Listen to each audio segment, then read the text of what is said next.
All right, good evening, everyone. The time is 6:01 p.m. It is Tuesday, March the 21st. I'm going to call this special city council meeting to order. With the city secretary, please call the roll. Mitchell. Here. Tobias. Here. Heiser. Here. Flores-Cale. Here. Zuniga. Bradshaw. Here. Parsley. Here. All right, 6 members present. We have a quorum. Next up, citizen comments period. Is there anyone who wishes to come forward and speak? Seeing none, we'll close citizen comments period. Next up is executive session. I think Bradshaw. Pursuant to Chapter 551, Texas Government Code, the City of Kyle reserves the right to convene into executive session from time to time as deemed necessary. During this meeting, the City Council may convene into executive session pursuant to any lawful exception contained in Chapter 551 of the Texas Government Code, including any or all of the following topics. Just number 4. Yeah, okay. Convene into executive session pursuant to Section 551.087 Texas Government Code to deliberate regarding the offer of economic incentives to one or more business prospects that the city seeks to have locate, stay, or expand in or near Kyle. I'm sorry, in or near the city. Project Lion King.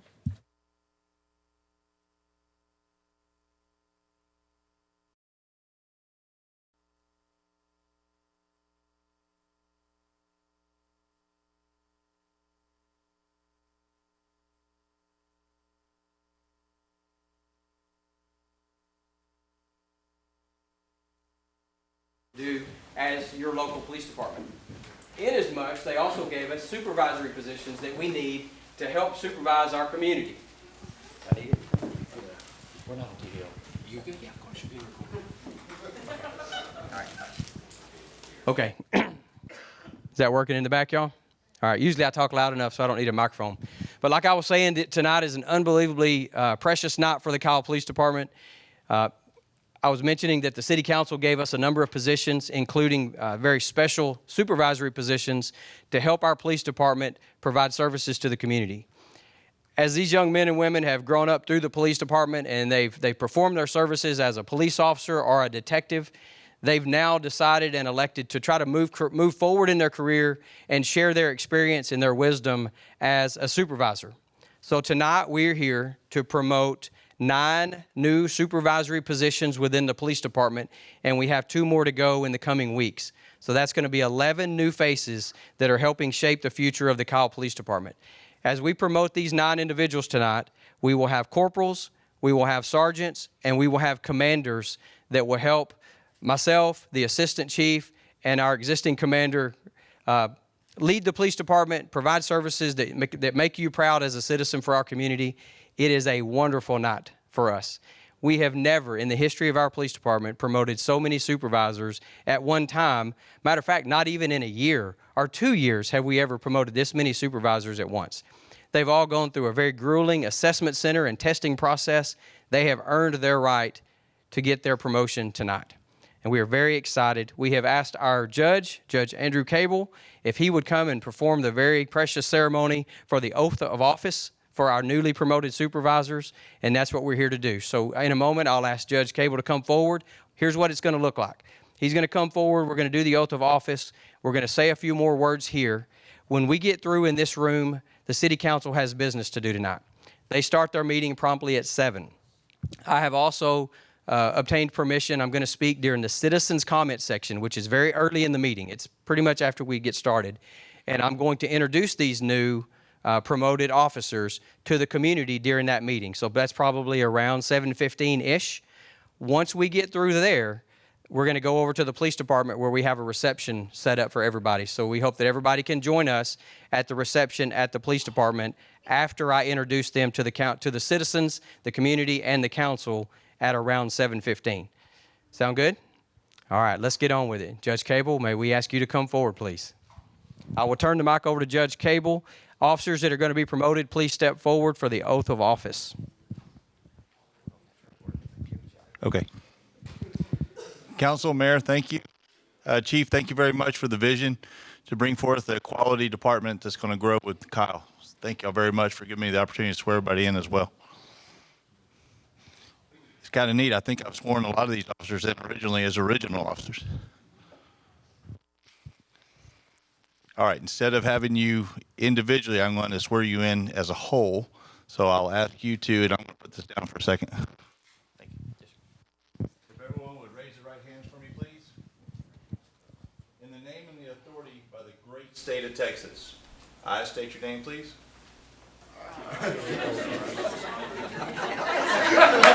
That always makes it opposite. Do solemnly swear. Do solemnly swear That I will faithfully execute that I will faithfully execute the duties of office. the duties of office State your new rank, please. of Of the great state of Texas, the great state of Texas, and will to the best of my ability and will to the best of my ability preserve, protect, and defend preserve, protect, and defend the Constitution and laws the Constitution and laws of these United States of these United States and of this great state. and of this great state. So help me God. So help me God. Thank y'all very, very much.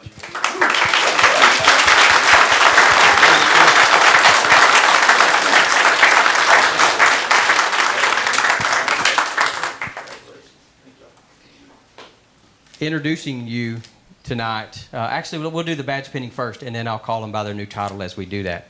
So, new supervisors, if you have somebody that is here tonight to do a badge pinning for you, have them come forward and stand in front of you. I will bring them the badge that they will pin on your uniform.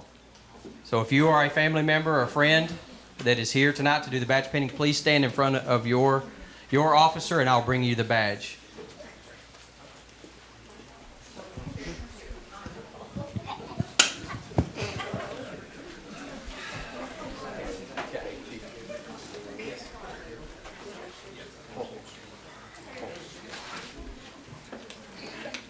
Commander.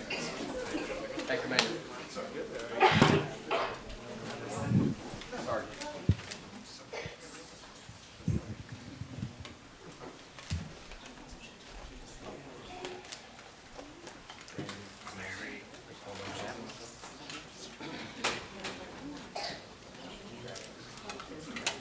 So family members, friends, go ahead and open those up. They're a little bit tricky, so go ahead and get that out, or get the badge out. And if you want me to come by and grab the case, I will, or if you set it behind them, that'll be fine, so that you have free hands to pin their badge. Folks in the audience, this is a very special moment. When officers get a new badge, their first badge, their second, their third, their promoted badge to any rank, it's very special when they select somebody to pin that badge on their chest, because they're gonna wear that with honor. They hope that they represent their family, their friends, their community, and this department in the way that we would all want our police officers to represent law enforcement in our country. So, congratulations to each of you. You may now pin the badge. Please take pictures if you want to come up and take pictures. Y'all can even spread out if you need.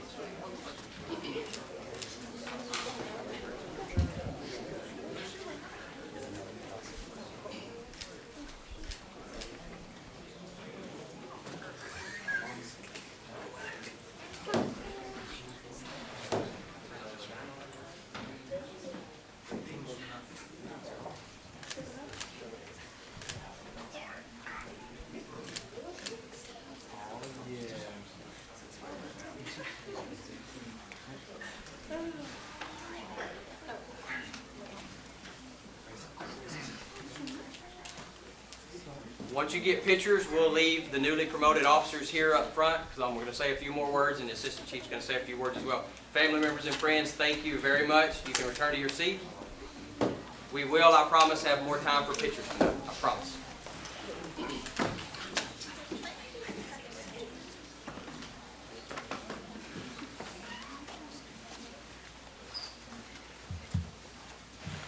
Our commanders already have their stars on their sleeves.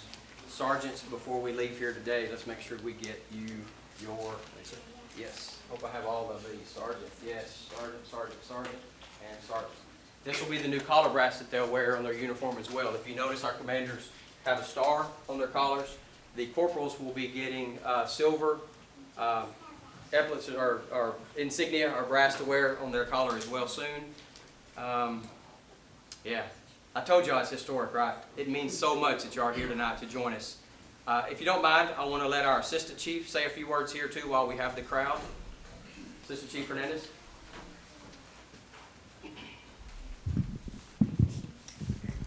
Good evening. Pedro Hernandez. like Chief Barnett said, this is historical. When I first started here, we didn't even have 9 officers, and here we are. Here we are promoting 9 today. So to each of you, I'm very proud of you. Y'all have put in a lot of work, not only on your daily duties, but in preparing for your exam and your assessment center. So this is very well deserved. So I'm extremely proud of every one of you and our agency as a whole. I say now our agency is becoming a choice agency, and what I mean by that is, you know, years ago, people wanting to apply would come to this area, and they'd look at our neighbors. Today, they're looking at us, and that has proven true. Very recently, that proved to be true, and it's because of the work that y'all do and the way y'all represent our agency. And now y'all have stepped into a position that is only going to propel this agency even further, and to be one of the best in Central Texas. So I appreciate each and every one of you. Congratulations.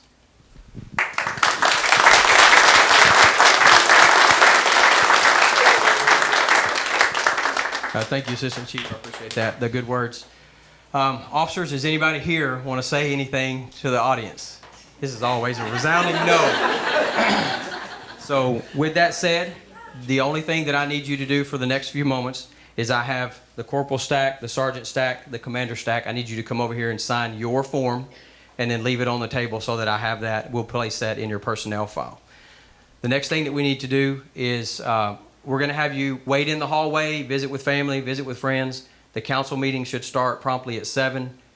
Come back in here when you see me approaching to do the citizens' comment. I'm going to introduce you to the community, to the city council officially during a meeting. Once that's done, you can retire to your reception. This is for you. And then myself, the assistant chief, the commander is going to come over and we're going to say a few words there. Family, we really appreciate you being here. Thank you very much. You are definitely welcome to be here during the introduction to the community as well, if you choose. And then we certainly want you to come join us during the reception for a relaxed environment so that we can all shake hands, take lots of family pictures and such. Does that sound okay? If anybody wants to take pictures while they are pinned here and badged before they move here, you're welcome to come up and take a group picture with this group right here, and then we'll have them sign them and go to the PD. Does that sound fair? All right. Thank you all very much, and I'll say my words to you. I have some words of wisdom I want to share over at the PD. So congratulations. One last round of applause. They deserve it.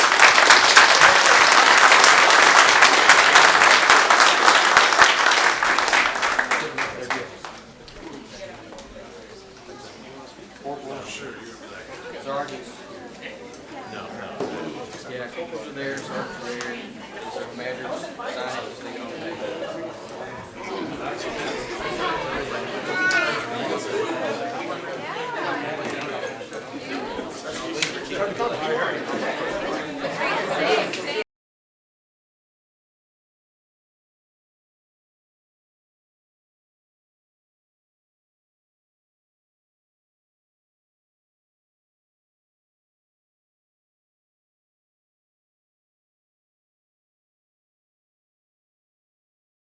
Everyone, the time is 7:01 p.m. It is Tuesday, March the 21st, and I'm going to call this regularly scheduled City Council meeting to order.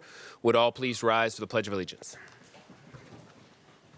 I pledge allegiance to the flag of the United States of America and to the republic for which it stands, one nation, under God, indivisible, with liberty and justice for all.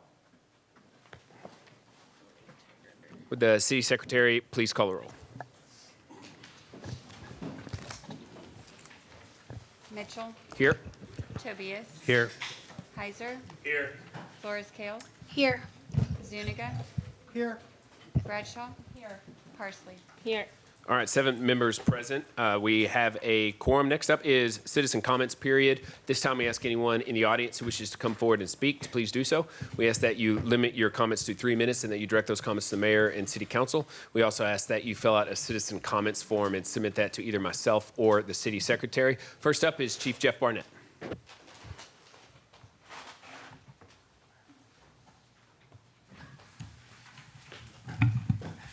Good evening, Mayor, Mayor Pro Tem, and City Council. Thank you very much for allowing me to speak. Today is a historic day for the Kyle Police Department. Today, earlier this evening, we swore in 9 new police supervisors. That is historic in numbers, historic in the quality of people that we're promoting at the Kyle Police Department, and we appreciate you letting us use the chambers tonight for this wonderful event. This began with our meet and confer agreement, to which the City Council joined with the Police Department in providing a pathway to hire, promote, and champion our leadership within the Police Department so that we could better serve the community. So congratulations to you, and thank you for your support in the meet and confer. Thank you for your support in the Kyle Police Department so that we can grow and serve this city in a way that makes you proud. Tonight, we're here to recognize those that have been promoted earlier. We will start with our commanders. To my left, you will see the promoted officers. We have Commander James Jones. We have Commander Jonathan Akers. We have Sergeants Joseph Swanky, Sergeant Keith Congdon, Sergeant Philip Cleary, Sergeant Matthew Michelson. We have Police Corporal Kobe Bryant, Police Corporal Anthony Guzman, Police Corporal Tara Mayfield. Individuals will go forth, serve our community, serve our police department, and they will make you proud. They've gone through a very rigorous testing and assessment center process to achieve their promotion. We are very proud of them, and we want to offer them to the community, to the City Council, and to the rest of the world how proud we are of those that have been promoted tonight. We will be retiring from here and moving to the police department, where they will be greeted with a reception honoring their new promotion and their achievement. If I may ask for a round of applause for the newly promoted officers.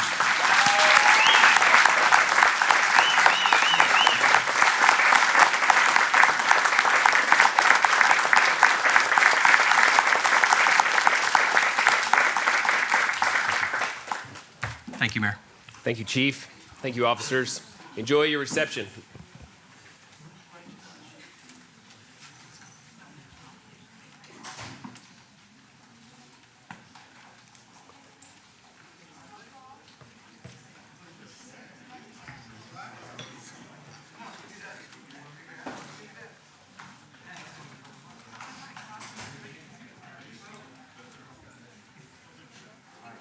All right, next up, Ms. Susan Reyna.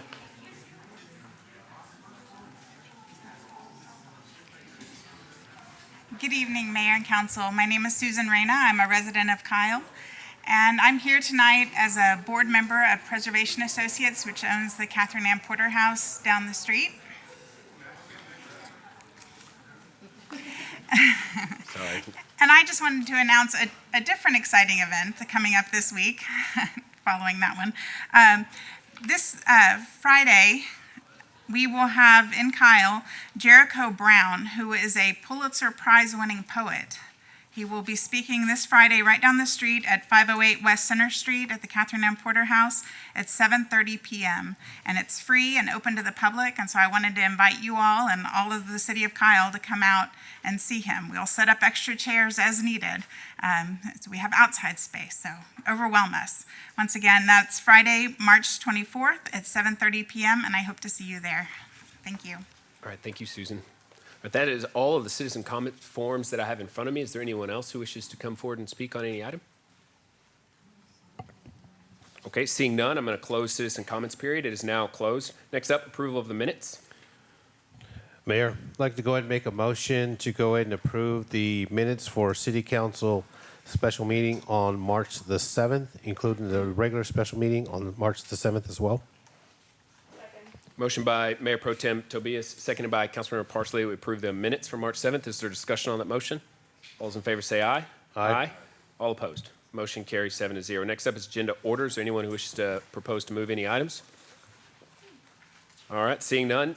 Next up is presentation, agenda item number 4, recognizing the Kyle Area Senior Zone City Hall Front Desk Volunteers. This is Mayor Pro Tem Tobias and Councilmember Zuniga. Thank you, Mayor. I'm glad to be honored to bring this forward. This is something that we wanted to recognize for a while, our volunteers here. And I want to thank, first of all, as well, for co-sponsoring with me, Councilman Mr. Zuniga, for helping me with this today. So Dating back of September of 2021, the then city manager Scott Sellers asked Larry Simone, the ex-president of KASZ, if members of the KASZ organizations were willing to volunteer for members that were given the responsibilities for organizing. He was also for organizing this effort. This effort that we were trying to look at was to offset employee costs tied to the front desk, but also a way to encourage our volunteer opportunities for residents in the community. So by November of 2021, KASZ member Nelia Barrera recruited staff from KASZ for this new venture. With the assistance of Mike Hardick, training and operating procedures were established. Ms. Barrera acts as a liaison between the City Hall and KASZ. Ms. Barrera, also with the assistance of Debbie Guerra of our economic development team, trains the volunteers and creates the daily schedules and makes sure the position is manned as the need arises. So a lot of the responsibilities that are given here are to answer the phones and to respond appropriately to any questions people may have. A friendly greeting, which I see all the time when I come into City Hall, and directing City Hall visitors and customers to the requested departments. They also inform City Hall employees of mail packages, visitors that wait at the front desk and the lobby. They speak to residents and citizens or newly moved residents of all available city and county resources needed. So currently there are 14 full-time volunteers, of which 7 are from the AMVITS organization. Volunteers are very gracious of their time and their efforts, and up to 2022, they have up to 1,931 hours of volunteer hours, and we are so proud of all of you for doing this. So I'd like to go ahead and turn it over to Councilman Zuniga for his words, and then once we're done, we have a little presentation for them. Thank you, Mayor Pro Tem Tobias. So I'd like to just second that by saying our volunteers are the foundation of our community. Without your volunteer work and effort and time that you put in to really help the residents and each and every one of us, we're not a community. So just like to let you know how much we appreciate every intern, every volunteer. We see the work that you do, how important it is, and how helpful it is. So just to say those words of our volunteers are special, and the work you do is very special, and we love you. Thank you. Yes, it is such an honor to see so many of you volunteers come up and help out. We see you at the front desk. Like I said, when I've come to City Hall, everybody's so friendly, so courteous, and for somebody who, at one time I experienced, they had just moved to Kyle, and didn't know where to go, didn't know where to apply for permits or to look for their electricity bill or who to contact. The person that was at the desk was very, very helpful to them. And that's what we like to see. We like to be able to see that, to show, hey, we are a community that cares, and it's all of you volunteers that really, really make that difference. And I want to say thank you for that.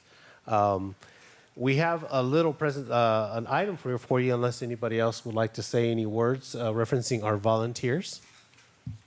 Councilmember Flores-Cale. I just want to say thank you. There's not one time that I've come into City Hall that someone hasn't been sitting up there and they haven't said, hey, what's your name? And just had a conversation and made the whole experience coming in really amazing. And so that's just me coming in to check my mail. I can't imagine like the people who come in looking for bills, who find guidance from you guys, that they would appreciate that any less. And so to all of you guys who are willing to give up your free time and come in here, I just want to say thank you. Anybody else? Yeah, I just have something little to say. And it's to appreciate you guys for bringing this forward, because there is nothing nicer than coming to City Hall and having your smiley faces greeting us when everybody walks in the door. So thank you so much for your time and putting the love that you put into volunteering for the city. Thank you. So with that, we have a little surprise. If I can maybe have Councilman Zuniga, if you don't mind coming up to the front, and Ms. Guerra. we are going to present all of you with certificates of appreciation. And one of them here, I'll just go with this one here, is in recognition for outstanding contributions toward the betterment of our community and appreciation for selflessness giving. Your long hours of dedication to the city of Kyle without asking for anything in return is truly appreciated. Presented on this day, March 21st, signed by myself, Mayor Pro Tem Michael Tobias, Councilman Michael Zuniga, and also the intern city manager, Jerry Hendrix. So if I could get the first person, Miss Nelia Barrera.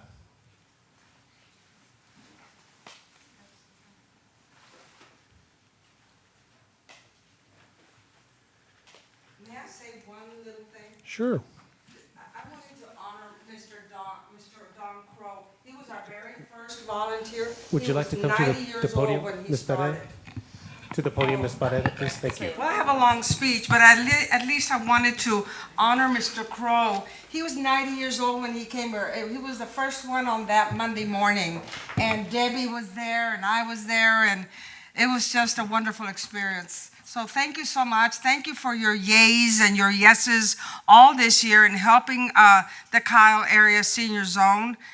Thank you for your support. There's so many people. Jerry Hendrix is just a gentleman that always walks by and always says hello and gives you your hand. Mr. Leon Barber, I think he's in the back. Mr. Barber was always very gracious. Amber, so many of you that I've seen, and the humility that y'all bring to the senior citizen zone. Y'all go in and serve coffee. I mean, for God's sake, that is the most beautiful gesture for an older person. Someone like you that is so honorable and you have so much that you're doing for our community, to come over there and serve the simplicity of una tacita de café. Thank you so much for your time.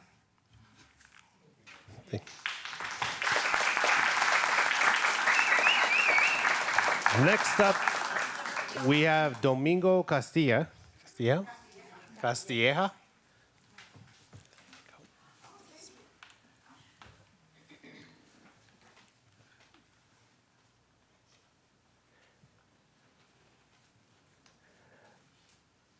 Mike Hardick.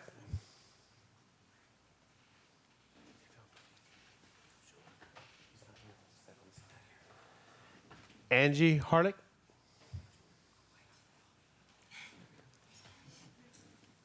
Nelly Astroja, I'm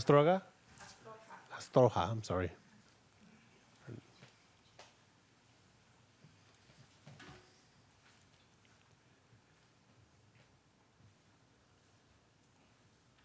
Virginia Bryan.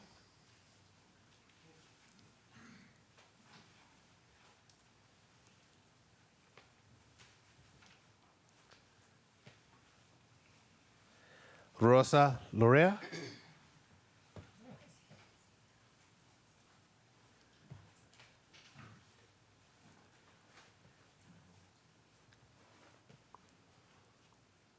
Adia Escovel.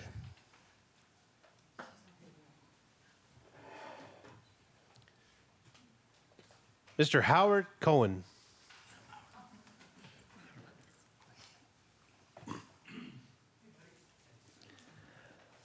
Ben Armendez.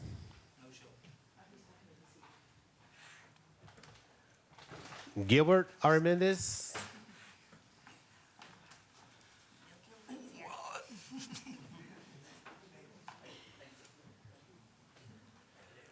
Margie Alvarado.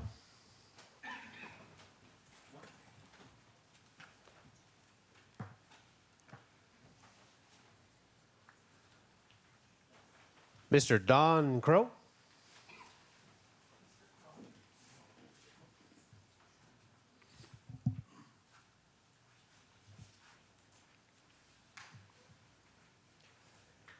Mr. Tony Batclear.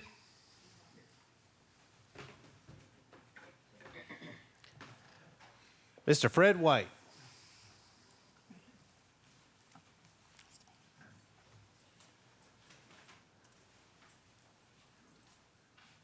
Ms. Barbara Stock.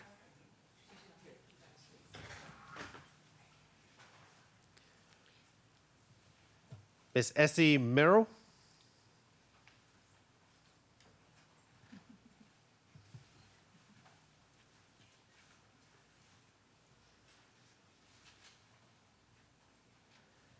Miss Irene Martinez.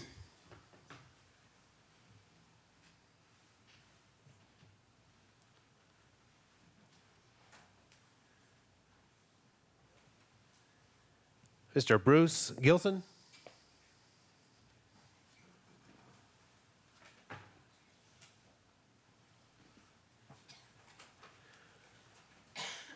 Mr. Joe Colarusso.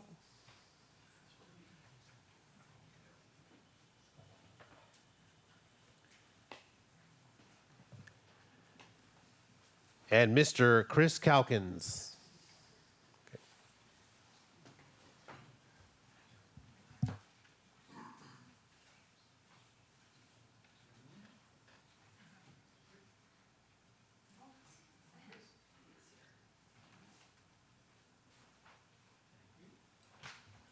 And once again, thank you, Senior KASZ, for all your volunteer work. We really, really appreciate it. Big round of applause. Thank you very, very much.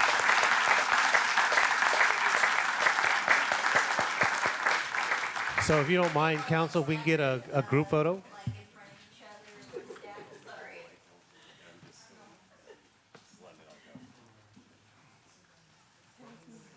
Back a little bit.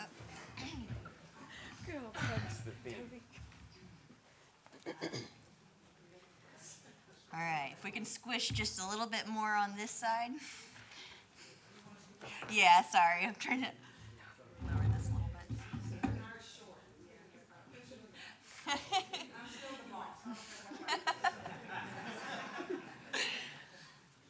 I'm sorry. Oh. I need a ladder, y'all. Let's see. Can we maybe get y'all just squinched in just a tiny bit more, just a step or two? Lower this. All right. On the count of 3. 1, 2, 3. All right. Thank y'all so much.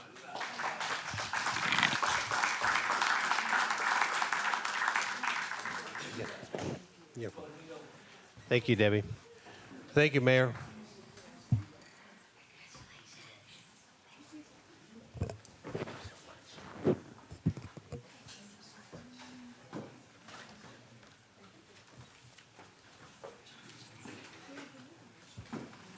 Okay, next up is agenda item number 5, presentation and discussion of the Mueller development information tour. Council members Parsley and Flores-Cale. All right, thank you. Are we, how are we doing this? You go for it. We are always. You had all of this amazing notes in there, so. I did take amazing notes. So it was myself, Councilmember Parsley, and Councilmember Tobias. We took a trip up to the Mueller development. And if you've never been over to the Mueller development, it's the old airport in Austin. And it's literally a community within a community. And we've learned a lot of stuff about how they built it, and their goals, and their sustainability. And for me, it was learning that a development like this is possible. I would not put it everywhere in Kyle, but it's in areas, it works perfect. And so I don't know if we just want to go through these slides, and I don't know if I really want to be the one to like read it verbatim. But so you walk in and there's a community center. You can learn about the Mueller development. It is a mixed income, mixed use economy, and is located in the heart of Austin. It's 700 acres. It's a redevelopment community. And again, it is located within the former Robert Mueller Airport.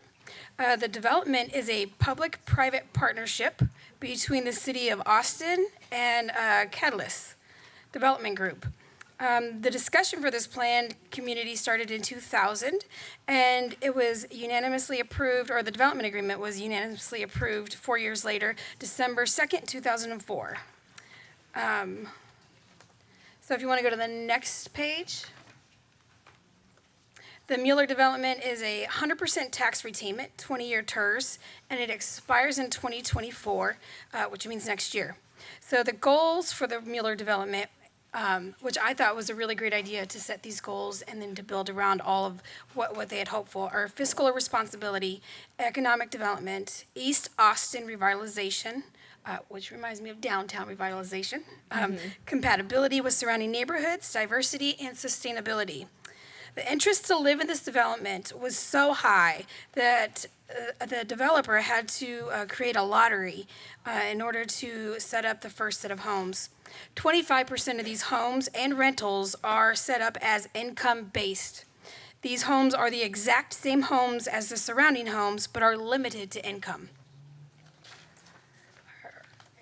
The Mueller development utilizes the City of Austin's Design Commission.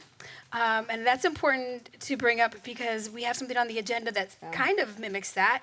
And what that does is this commission will look at all the development that's coming into this community, and they will first decide if it's up to par, and then the council will make the ultimate decision.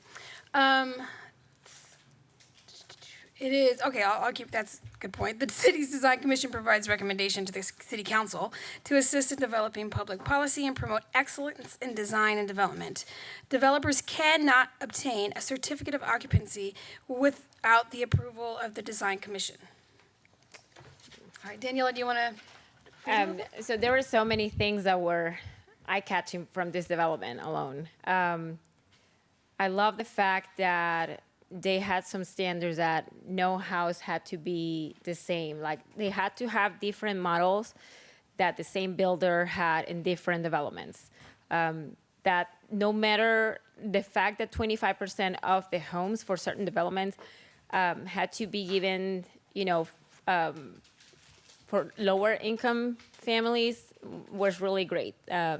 There is all kinds of types of housing in this development. You have the big house, you have the smaller house, you have the townhomes, the rainwater collection in some of the properties was really also interesting to see. Of course, the design of these rainwater barrels had to be approved, and they were very appealing, like eye-appealing. It just goes with the rest of the architecture. That sign that is in the bottom that says to conserve water, this building uses reclaimed water to flush the toilets and urinals was something that was really interesting for us. Let me see what other points I had noted in here. The fact that they have so many green spaces was very interesting. They focus a lot on having walkability everywhere around the development. They have several water features, a lot of parks. No house was like equal to the next one. And you will have a modern home, which we had in the past slide. And right next to it, then you have more classic, like that one. Those two houses, that one was next to another one was, I thought I had them together, I'm sorry. So the developers, the builders have the chance to build all along the property. It doesn't have to have, like, this section belongs to Empire or the next section belongs to a different type of homes. So those were some of the important things. Plus, coming to the community center, or the welcome center, then you get to see the full plan, the full master plan, how they have it, how they want to build it. So that gives you a better idea of what to expect for the next homes that are going to be built. I don't know if Mayor Pro Tem wants to say something about it. Sure. Couple points that I liked when I was there, or just with, of course, we go to these places to get just not so much ideas, but just to see how things work for programs or things that we're looking at in our future. Exactly. When she was talking about the houses, there's a photo there of a house that was right there, looked like a two-story. Another one was kind of similar to it, but not so much. But then they talked about how the pricing of the houses are different. Like one's like, okay, which one you think would go for, $800,000 versus the other one that's for $200,000? You couldn't really tell, but it's just the way that they're set up to where that was their way of having affordable housing within the development. Specific type of pricing that is to be included in their development, in square footages and so forth. So the developer would have to have certain amount of houses in that area within a certain price range and keep it within that price range to bring that diversity in as well with the affordable housing. One of the things that I had just barely mentioned to Council Member Ms. Bradshaw here was when we were going on the streetscape, we noticed that on some of the curbs on the street where in front of the businesses, they had some little outlets or little inlets to where people who are using Uber or any kind of pickups would actually have a designated section to be picked up at. And I thought that was pretty neat because there was people who would just kind of wait for their vehicles.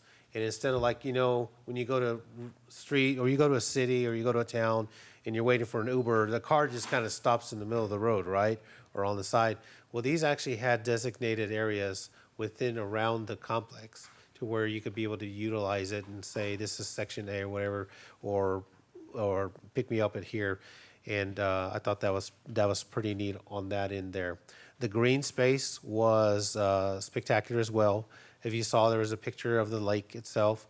They just had it to where you can have a lot of accessibility or to walk around the actual development where the houses, and then you have the businesses on the other side. So that looked very enticing because when we were there on a Friday morning, and there was just so many different types of people out there, just sitting out there having a picnic. You had people out there exercising, they were walking, they were riding their bikes. And it was just to see so many people out in that open field to where, you know, that quality of life that we always talk about. I know that Councilman Zuniga brings about, you know, having park space and having those kind of nature trails. We did see that too, to where their trail system had gravel and then it would break off to where it would have concrete, but up to a certain point to where that's just where the runoff of the water would be, and it would break off again on the dirt track. Another point that I noticed that they did have some roundabouts. I know Leon would have really liked that.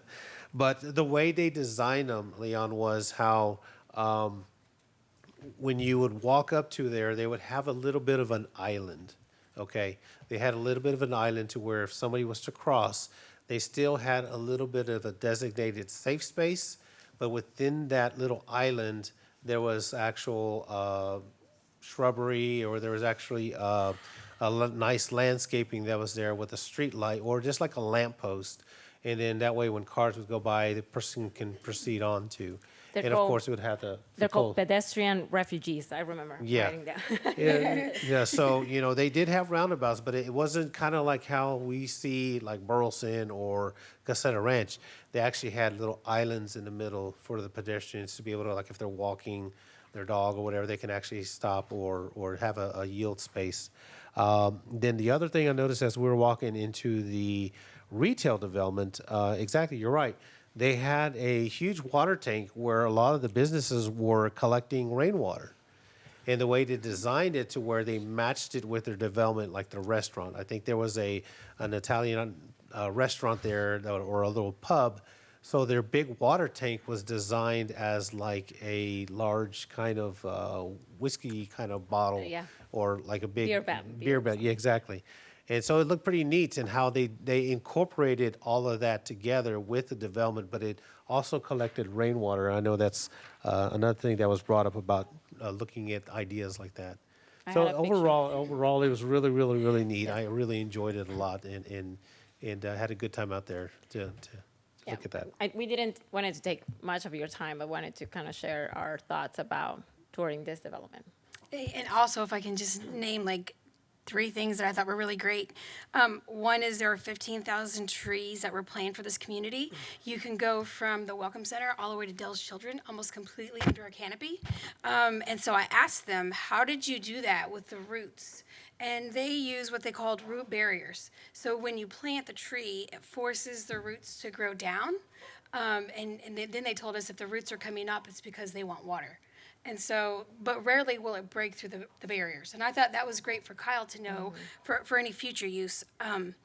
Also, I was going to talk about the rain harvesting, which, by the way, all those barrels are approved by the developer. So they don't just have any kind of barrels.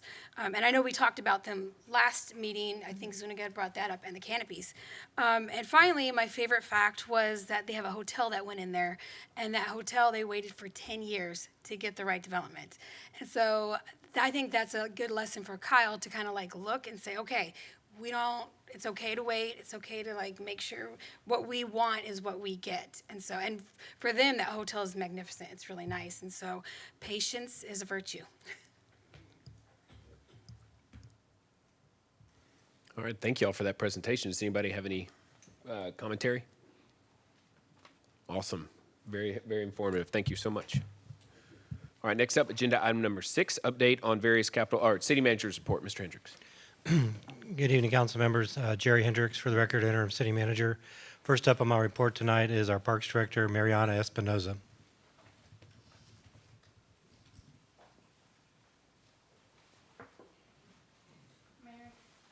Mayor and Council, Mariana Espinoza, Parks and Recreation Director. Just a reminder that the City of Kyle will be hosting the Vietnam All That Heals on May 4th through the 7th. And next week is the deadline to nominate a veteran in honor, a loved one, or just any veterans that want to be honored that have now since passed away. And you do that on the website by uploading their photo and then other requirements that they have there. So the deadline for that is next Wednesday. And then just a reminder, on April 1st, we have our annual Easter extravaganza at Greg Clark Park. And the Easter egg hunts are for ages 18 months all the way up to 12 years. There are several hunts throughout the time between 10:30 and 1. And there's also a hunt for ADA. Thank you, Mariana. Next up is our Director of Library Services, Colleen Tierney.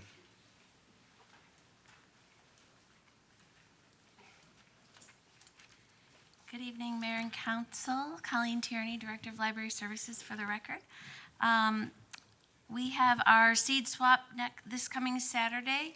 It is open to all ages. Families are welcome, especially. We're going to have some crafts for adults and kids, as well as seeds that you can swap or just take, and some master gardeners giving some instructional tips on gardening as well. We also have a Lego building competition coming up on Thursday, April 6th.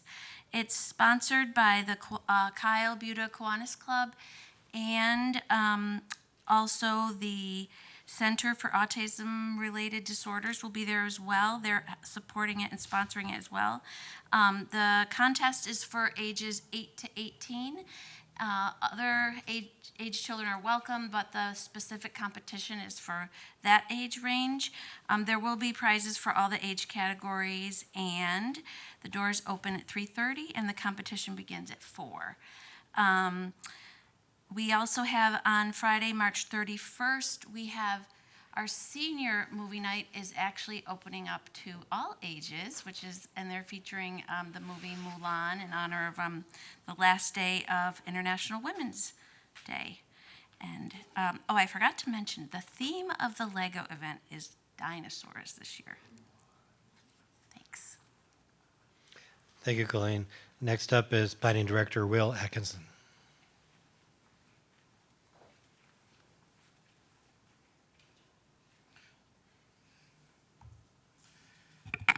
Will Atkinson, Planning Director, for the record. Regarding the Comprehensive Master Plan update, we have, closing out tonight, we have our interactive online mapping tool that the citizens can come and check out and put their input on it. Currently we have, as of a day or two ago, about approximately 271 online map responses in addition to all the stuff we've had in-house. And then P&Z will be hosting a workshop along with ITEM with their normally scheduled meeting on the 28th. With Virginity as well, related to building typologies and placemaking related items on the comprehensive plan. Thank you. Thank you, Will. Next up is our Human Resources Director, Sandra Duran.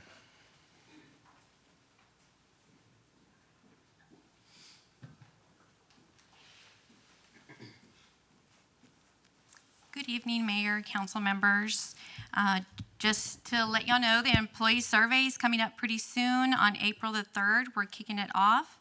We did our pilot testing on March 6th and learned a lot of things that we need to make sure that are ready before the launch. And we're doing a long survey, which is about 60 questions. And it would take about 15 to 20 minutes to answer. And then we're hoping to do a short survey around 6 months to follow up on any of the action plans that have been placed by department heads and city manager, addressing any of the areas of concern or any of the areas that we would like to see numbers higher in the percentages. Yes. I just have a quick, is it possible that in addition to the employees, that we could give a survey to the committees and boards just to get feedback from them and to see how they like their roles or how we can improve or just how much they love it?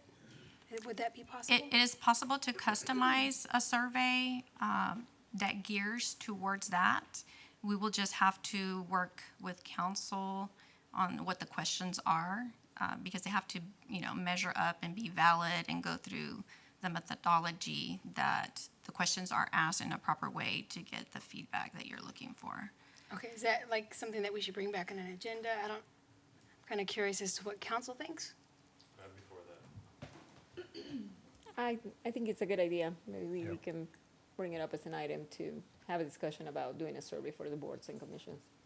Now, we do pay a fee of, $3.12 per employee per month. So that would be additional cost of whoever we want to add to the survey. So Do you it'll be think all we the could members do of like, the just like a commission. one-time, can we ask them, can we just do a one-time survey and how much that would cost? It's for the an boards? annual subscription. Okay. I can bring something for discussion, I don't know. I can bring it back. Yeah, Yeah. I would really appreciate that. Thank you. Thank you. Okay, thank you.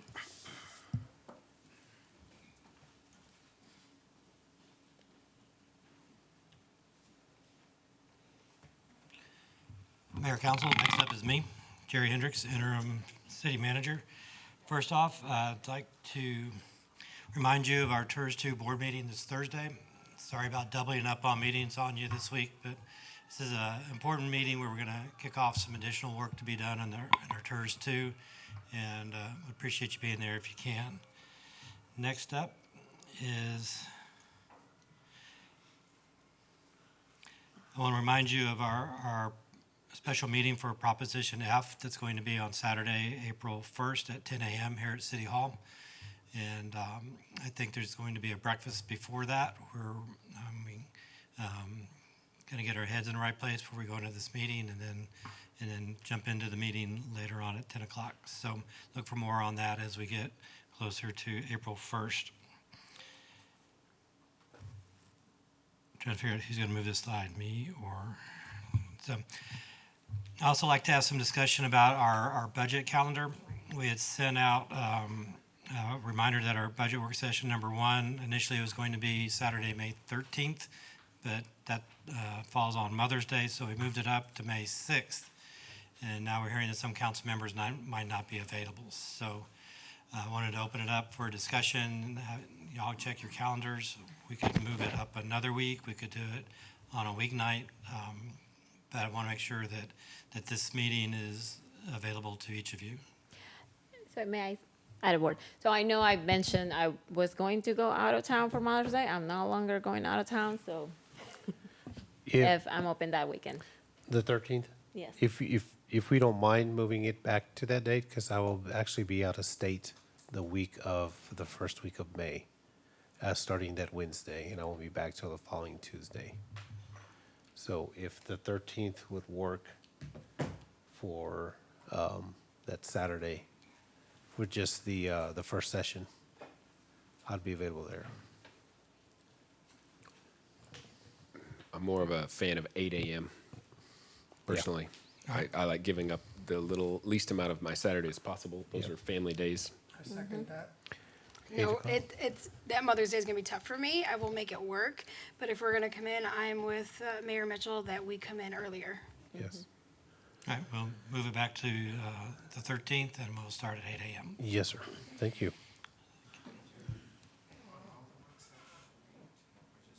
all the work sessions at 8 or just this one? The Saturday ones, yes.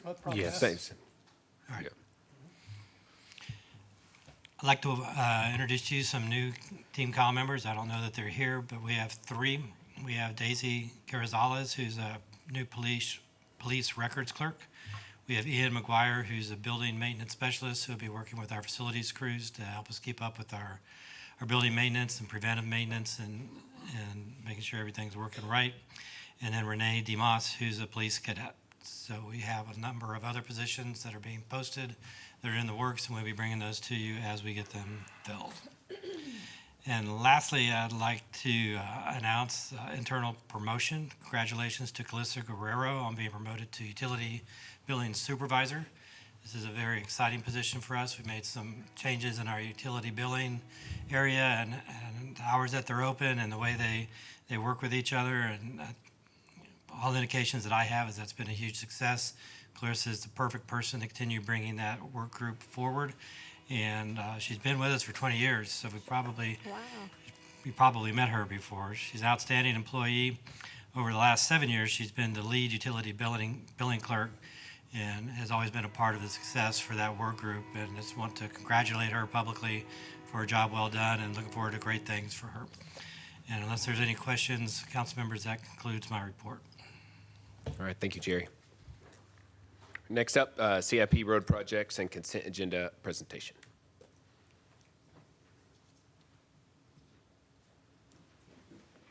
Mayor, Council, Leon Barta, City Engineer.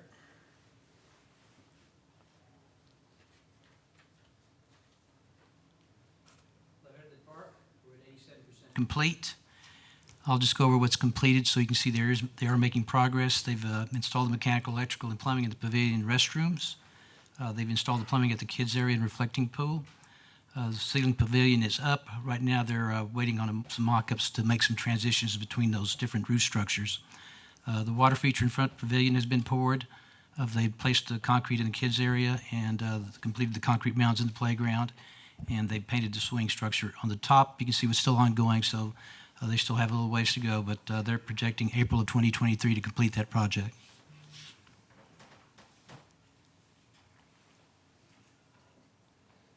Public Safety Center, pretty close to being 83% complete. Some of the canopies have been installed. They poured 2 of the 6 seat walls at the main entry. The overhead lights are being installed in the locker rooms. They've completed piers for the perimeter wall. They're installing cabinets at level 1, and substantial complete to date is May 2023. Wastewater treatment expansion project, based on the pay estimates, we're about 99% complete. We're almost there. They're still doing some of the training on the dewatering facility. Contractor's still working on the punch list items. Just to remind council, there is a public meeting on the wastewater treatment plant permit amendment application. This is going to be at 7 p.m. on March the 30th at the Kyle Public Library. This was requested by Representative Zwiener and Senator Zaffarini. TCEQ will also be visiting our wastewater treatment plant that same day.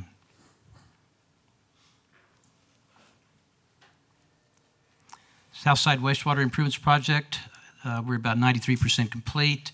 They're still installing a little bit of riprap in that particular project. We're still going to try to complete that by the end of this month. Downtown relocation, this one's going as slow as it can be. We can't seem to speed them up. Relocation work is underway. The fiber has been placed. They still have to do some splicing. They said it would be about 3 weeks before they get to that, and then it'll take them about 2 weeks, we hope, for them to complete that. Once that's done, they can start taking the lines off the poles, and then PEC can jump in there and start taking the poles down. Old Post Road, I talked to the county today. They've been behind with all the debris that they've had to pick up with all the tree limbs, so they promised me they would try to get the crew there to wrap the project up. Once the weather's clear and the weather's dried out, the soil's out there, they're going to jump in there and do the drainage work and do the paving, a little bit of paving that they need to add on there. They say that'll take them about 2 weeks. I'm hoping they get in there fairly soon and wrap it up. Indian Paintbrush Lift Station, we're at 51% complete. Crane foundation's been poured. Odor control tank has been installed. They're installing the pumps and guide rails. Odor control piping, control panel pads are underway.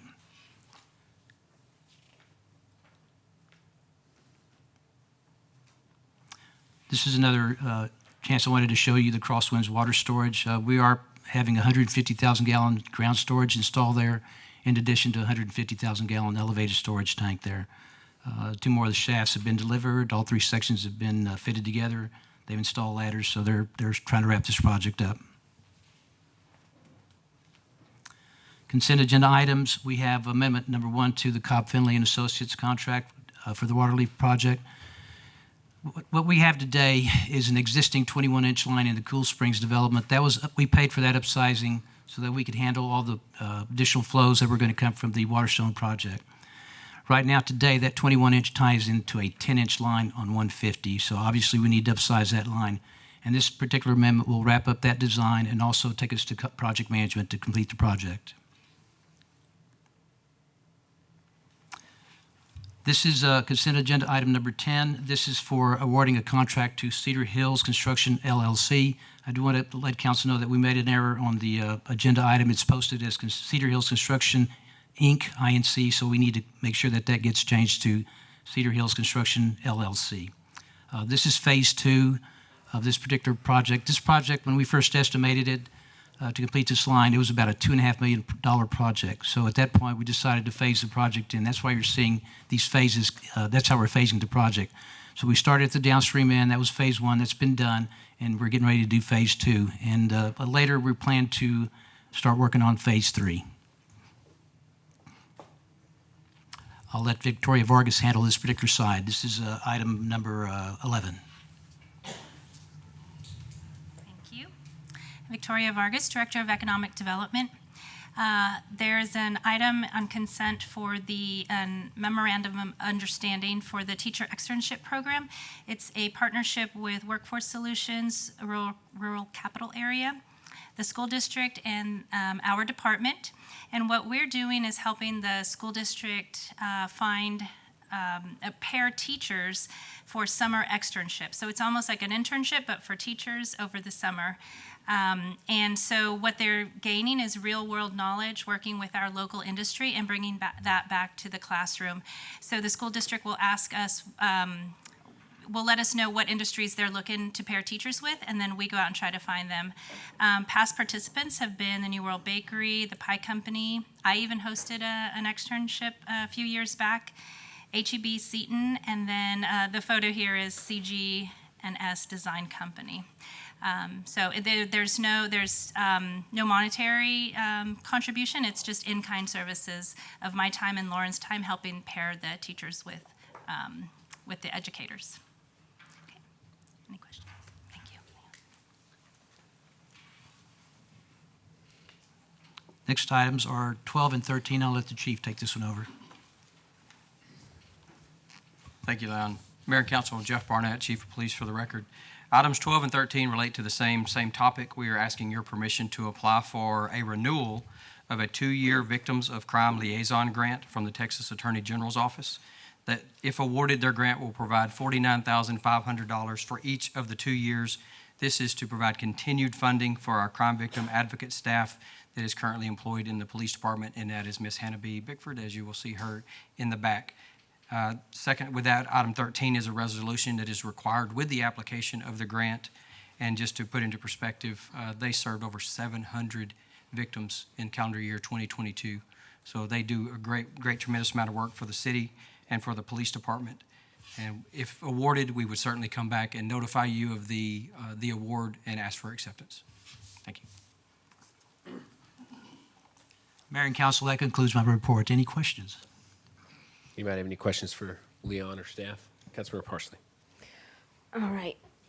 So I had questions about item number 9.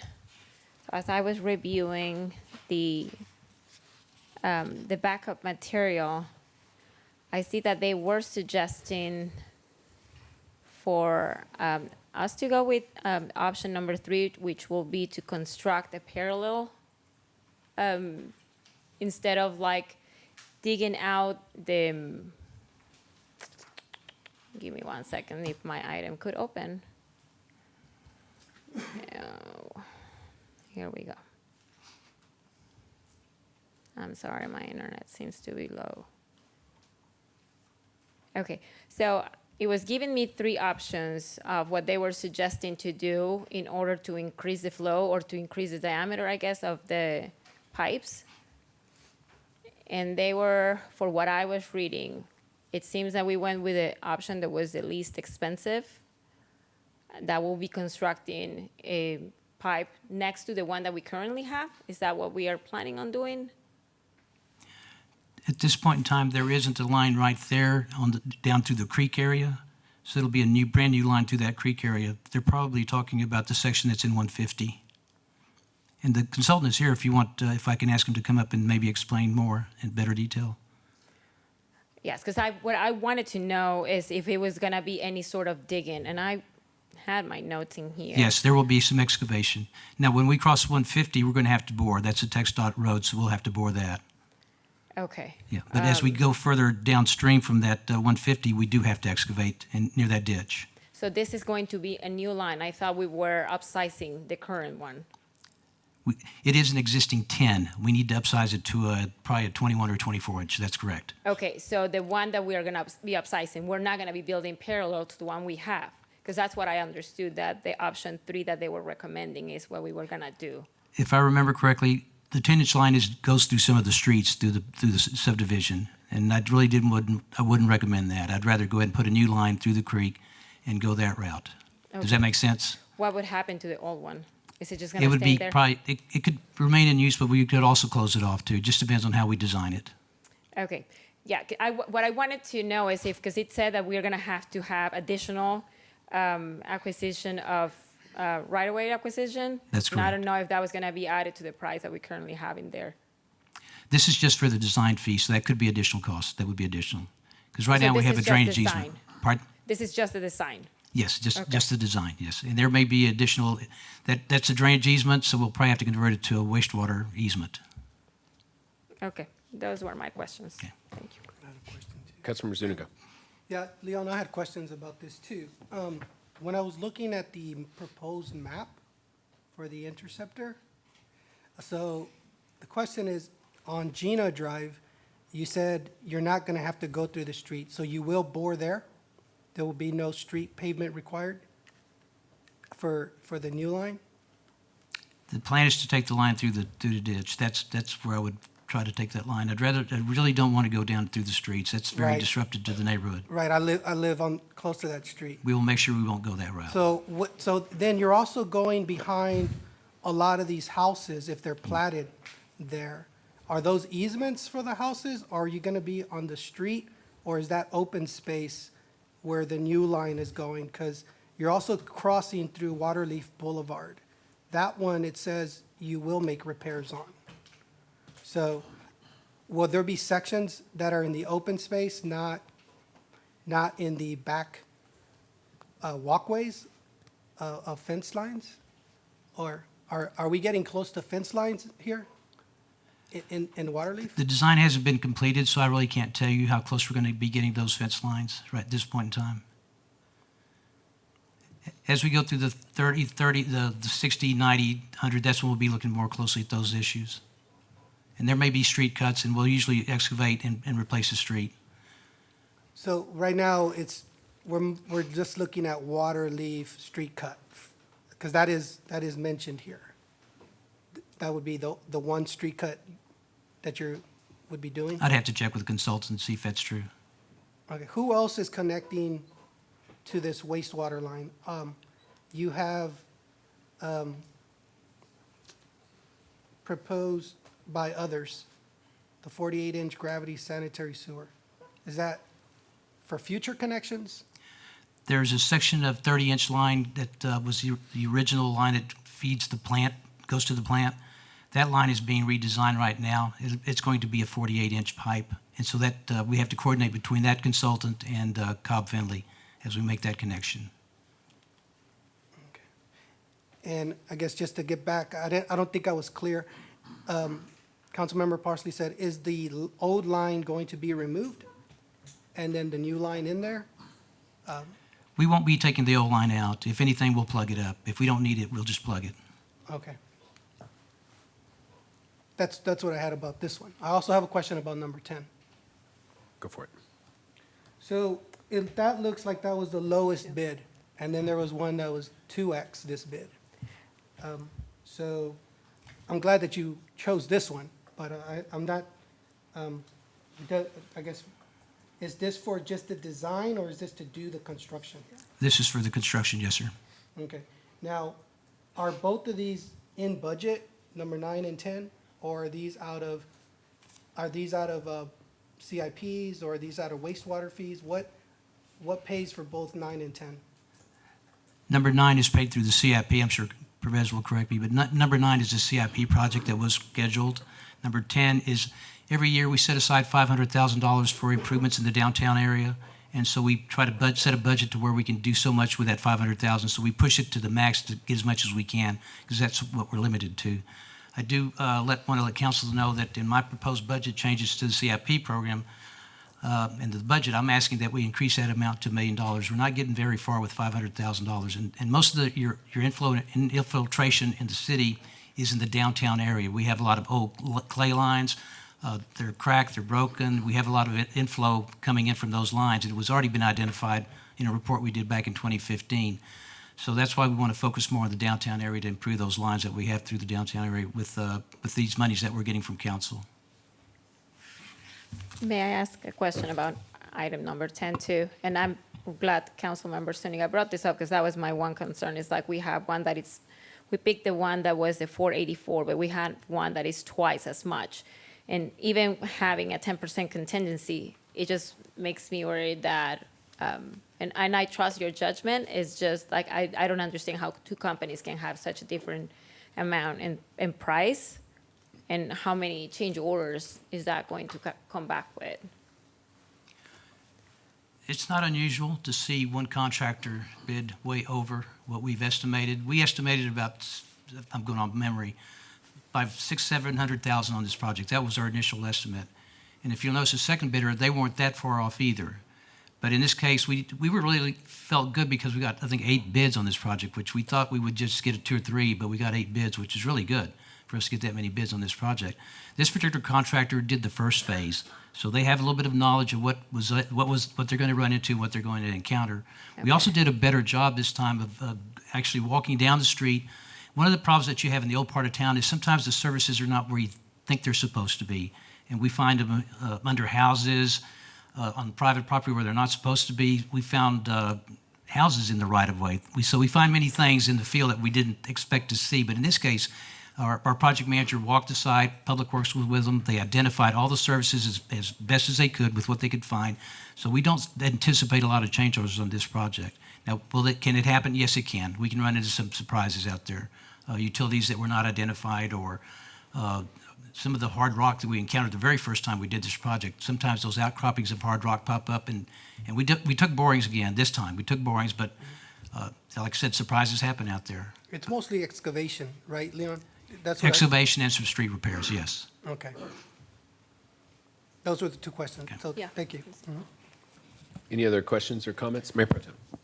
I guess when we're looking at the downtown, excuse me, is these homes and these businesses were built, of course, decades ago, and so a lot of things could be they changed, and what we think what used to be a pipe is now no longer a pipe, or was just a lot of connecting the dots back in the day, and just to be able to connect water, and again you probably had property owners doing the same thing, connecting hoses to connect another hose to connect that. You got to kind of look at it in that mindset. And as we're building our city up and we're using more of those resources, we're running into these problems of older pipes that are connected that, you think it's flowing, but it's capped off. Maybe a property owner capped it off years ago. So I guess we got to kind of look at it like that. I do understand the concerns that my fellow colleagues have, because again, we know a lot of these prices are going up as far as maintenance and as far as the product itself, the inventory. So it's something that I guess raises a concern why one price is higher than the other, and then you're like, okay, it's kind of the same type of work, but maybe there's got to be some kind of reasoning behind that, as far as maybe the material that might be used or the type of excavating or engineering. So it could be just my guess on that end. Anyone else? Last thing. So Leon, is that going to be sufficient, the 24-inch line for Waterstone and Cool Springs? Like as they grow and more houses go in there, is that, or are we going to be looking at 36-inch later down the road? Just how much future planning is this going to take us there for our growth? We ran the wastewater models on that particular project, and we looked at the Waterstone development plus all the surrounding areas that might be tying into the line. We made some assumptions on the number of LUEs per acre that they might be tying into. Some of the new developments that you've looked at recently, they're on 150. We anticipated some of those going into that particular 21-inch line. They actually are changing their route, which is going to help. They'll tie in on 150 rather than at 158, so that's going to help a little bit. But the capacity there that we designed that 21-inch line for is for the Waterstone development and several areas around there. So it's been designed for that. So if we need more, well, I guess we'll just add another line, I guess. That is going to be difficult to do because that 21 barely fit through that development. We were trying to get it up to a 24, and they were just having a hard time getting it through there. So we said, okay, we'll go with the 21, but we had to be very careful on what we allowed to going through that line. So, but it's a real tight fit there. And again, you don't want to really go back through a neighborhood and replacing lines or adding lines. Okay. Right. It all ends up in Waterleaf. That's why I bring that up. Yeah. Right. Another line. That's a good question. Anyone else? All right, thank you, Leon. You're welcome. Thank you. All right, next up is the consent agenda. Does anybody have any items they want to pull? Motions? Councilmember Flores-Cale. I'd like to make a motion to approve agenda items 8 through 14. Second. All right, motion by Councilmember Flores-Cale, seconded by Councilmember Parsley. Is there discussion on the motion? Motions to approve agenda items 8 through 14. All those in favor say aye. Aye. All opposed. Motion carries 7-0. All right, next up, we'll bring up agenda items 15 through 18. Approve task order number 2 to Lockwood, Andrews, and Newman, Inc., San Marcos, Texas, in the amount not to exceed $631,347.90 for engineering services at Windy Hill Road from I-35 northbound frontage road to Purple Martin Avenue. Approve task order number 2 to Cobb Finley and Associates, San Marcos, in an amount not to exceed $2.79679,068 for engineering services and design of the extension of Kyle Parkway from Lehman Road to Dacey Lane and the extension of Lehman Road from Button Creek to Dacey Lane. And approve task order number 5 to Pick Dawson Engineers, Inc., San Antonio, Texas, in an amount not to exceed $488,657.77 for engineering services and design of Center Street on system from Veterans Drive to Main Street.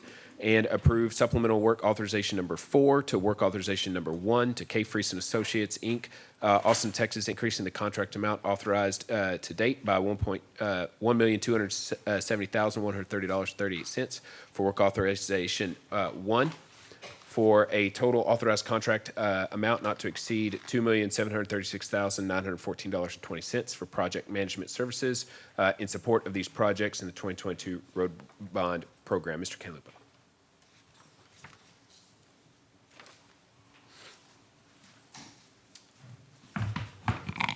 Good evening, Mayor and Council. For the record, my name is Joe Cantalupo. I work for K. Freese and Associates, and I am the project manager for the GEC team, the General Engineering Consultant team that is supporting the city in implementing its bond projects. I have a few quick slides, if we can go to the next one, please. Just a quick update. I guess I can do it here. So just as a reminder, the last meeting I was at, which was 2 weeks ago, Council approved the Colas to Seton crossing, the Colas to Seton, the off-system portion. You all approved BB Road, the western, the Button Creek projects. This evening, as the mayor read the items, we have before you the design scopes and fees for the on-system or the TxDOT portion of Center Street, the Kyle Parkway Lehman Road extension, and the Windy Hill Road projects. And just a quick note, the Center Street on-system, the TechStop portion, that is for the completion of the schematic design. The Kyle Parkway Lehman Road extension, that is for PS&E, so that is full design. There was enough work done on that during the preliminary engineering report phase, and the issues are such that we all believe that you could go straight to PS&E. It'll make the project go a little bit faster, and you'll save money by not having to go through the schematic phase. And also Windy Hill Road, for very similar reasons, to Center Street will go through the schematic phase. That needs a little bit of work before it can go to full design. So those are the three projects we have before you. The two that are left to come are Marketplace Avenue and the off-system portion of Center Street. Those, we're still working on those agreements with the design engineers. And I can stop there. I don't know if you want me to talk about our work authorization now, or if you want to talk about the projects first. Does anybody have any questions on the three roads before he talks about the work authorization?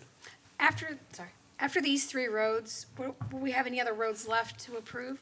Yes, Councilmember, Marketplace Avenue and the off-system portion of Center Street and Old Stagecoach Road. Okay, so it's Marketplace Avenue, Yes. and then what else? It's the off-system portion of Center Street and Old Stagecoach Road. Okay. Those are the remaining two, and we expect to have those before council, if it's your wish to put them on the agenda at the next meeting. It is my wish. Well, I'm just in general. Yes. I would like to see them done. Again, I don't want to give any idea that we're doing one road before another. I think these are all primarily important roads, and I'm genuinely curious to know how many of these roads we can. I know one goes over TxDOT, and so I don't want to spend too much before we realize if the extent, or if we can build over or whatever. I just want to make sure that we're being fiscally responsible. Well, that is what we're here to do for you, is to make sure that the projects get done, within a reasonable amount of time, within the stated schedules and within the budget that you all have established. Okay, you want to talk about the work authorization? Sure. So there's a lot. I think the easiest way to explain this is that we have a master agreement that lists all the things that we expect to do over the course of managing the program for you over the course of a number of years. The first work authorization was in the amount of $1.466,783.82, right? And what I had said when we had proposed that work authorization is that we didn't know how the program was going to flow. We didn't know how slow or how quickly we could move things. And I used, I believe, a corny phrase that you're going to hear again, which is we loaded for bear, but hoping to hunt for squirrels, right? Like we put a little bit in there to make sure we didn't have to come back and we could move at a pace. So we looked at what it would take to finish out 2023, knowing that 8 projects were going to go into schematic design or PS&E, and some would actually finish schematic and go into PS&E, and all the activities that would take. And that amount came to $2,231,495 and a few cents. What we did next was we didn't spend that whole 1.466. So some of that money is carrying over. And so what it boils down to is we spent about $505,000 of the original 1.466. We have about $961,000 left over. And so when we look at what we need for the year, the net is the $1.27 million that is being requested tonight. So that takes the value of the original work authorization to $2,736,914. But remember, we've spent $505,000 on that getting to this point, and we're carrying over a bunch of money. So that's why we're only asking for the $1.27 million. And again, when we get to the end of 2023, and we see where the projects are and what it's taken, we're expecting that some of that money that doesn't get spent will roll over into what we think we'll need for 2024, which we won't be able to determine until we get closer to the end of the year and we see what progress we've made with the projects as they go through the schematic phase and through the design phase. So I hope that made sense.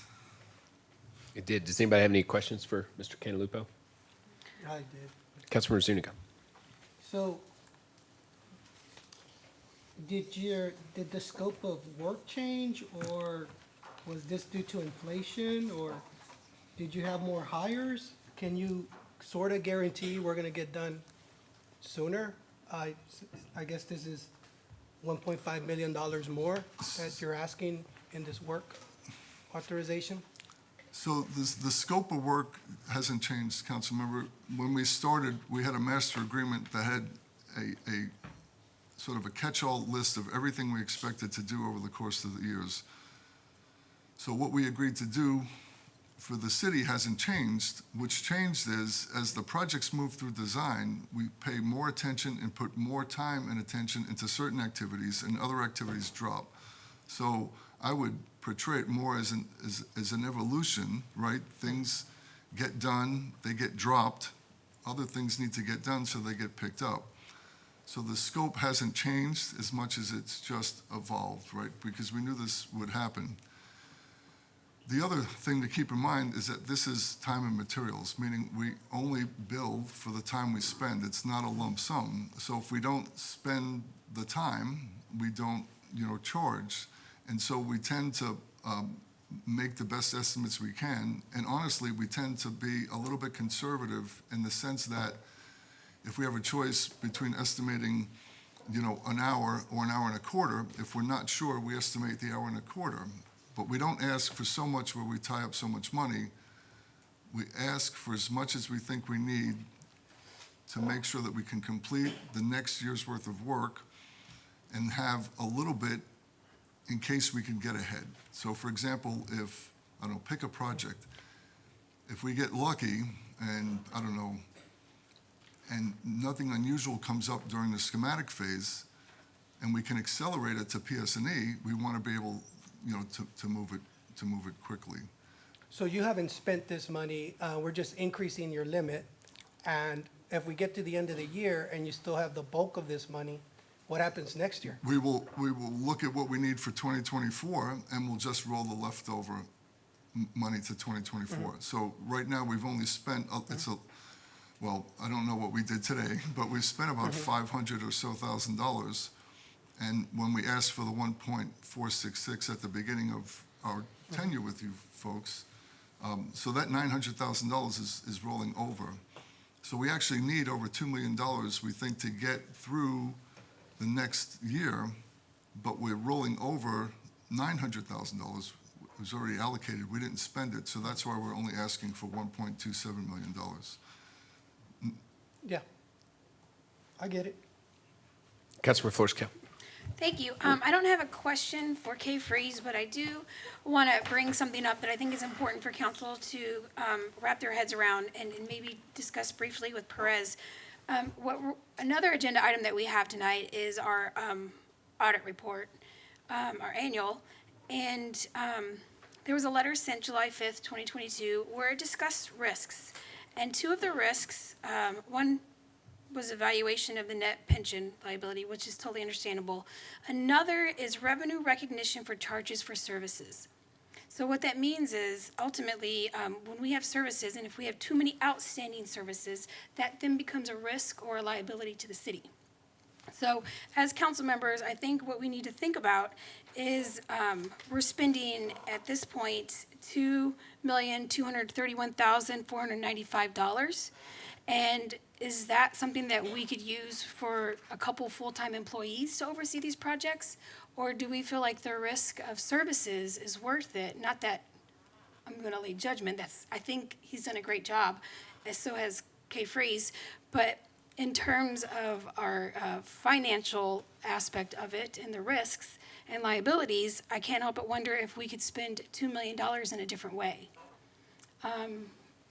That I'm on the fence about this increase. Because I think that's a significant amount of money. Not that I don't think you earn your money, I just think, is this the best use for our city?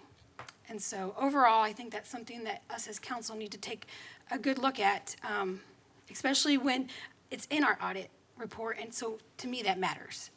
And that's it. Can we have Pervez speak to the assessment, liability, OPEB, and risk assessment that she's referring to? And whether or not, in particular, this contract has a direct impact on that risk assessment? So Mayor Pro Tem, council members, for the record, I'm Pervez Mohi, City's Director of Finance.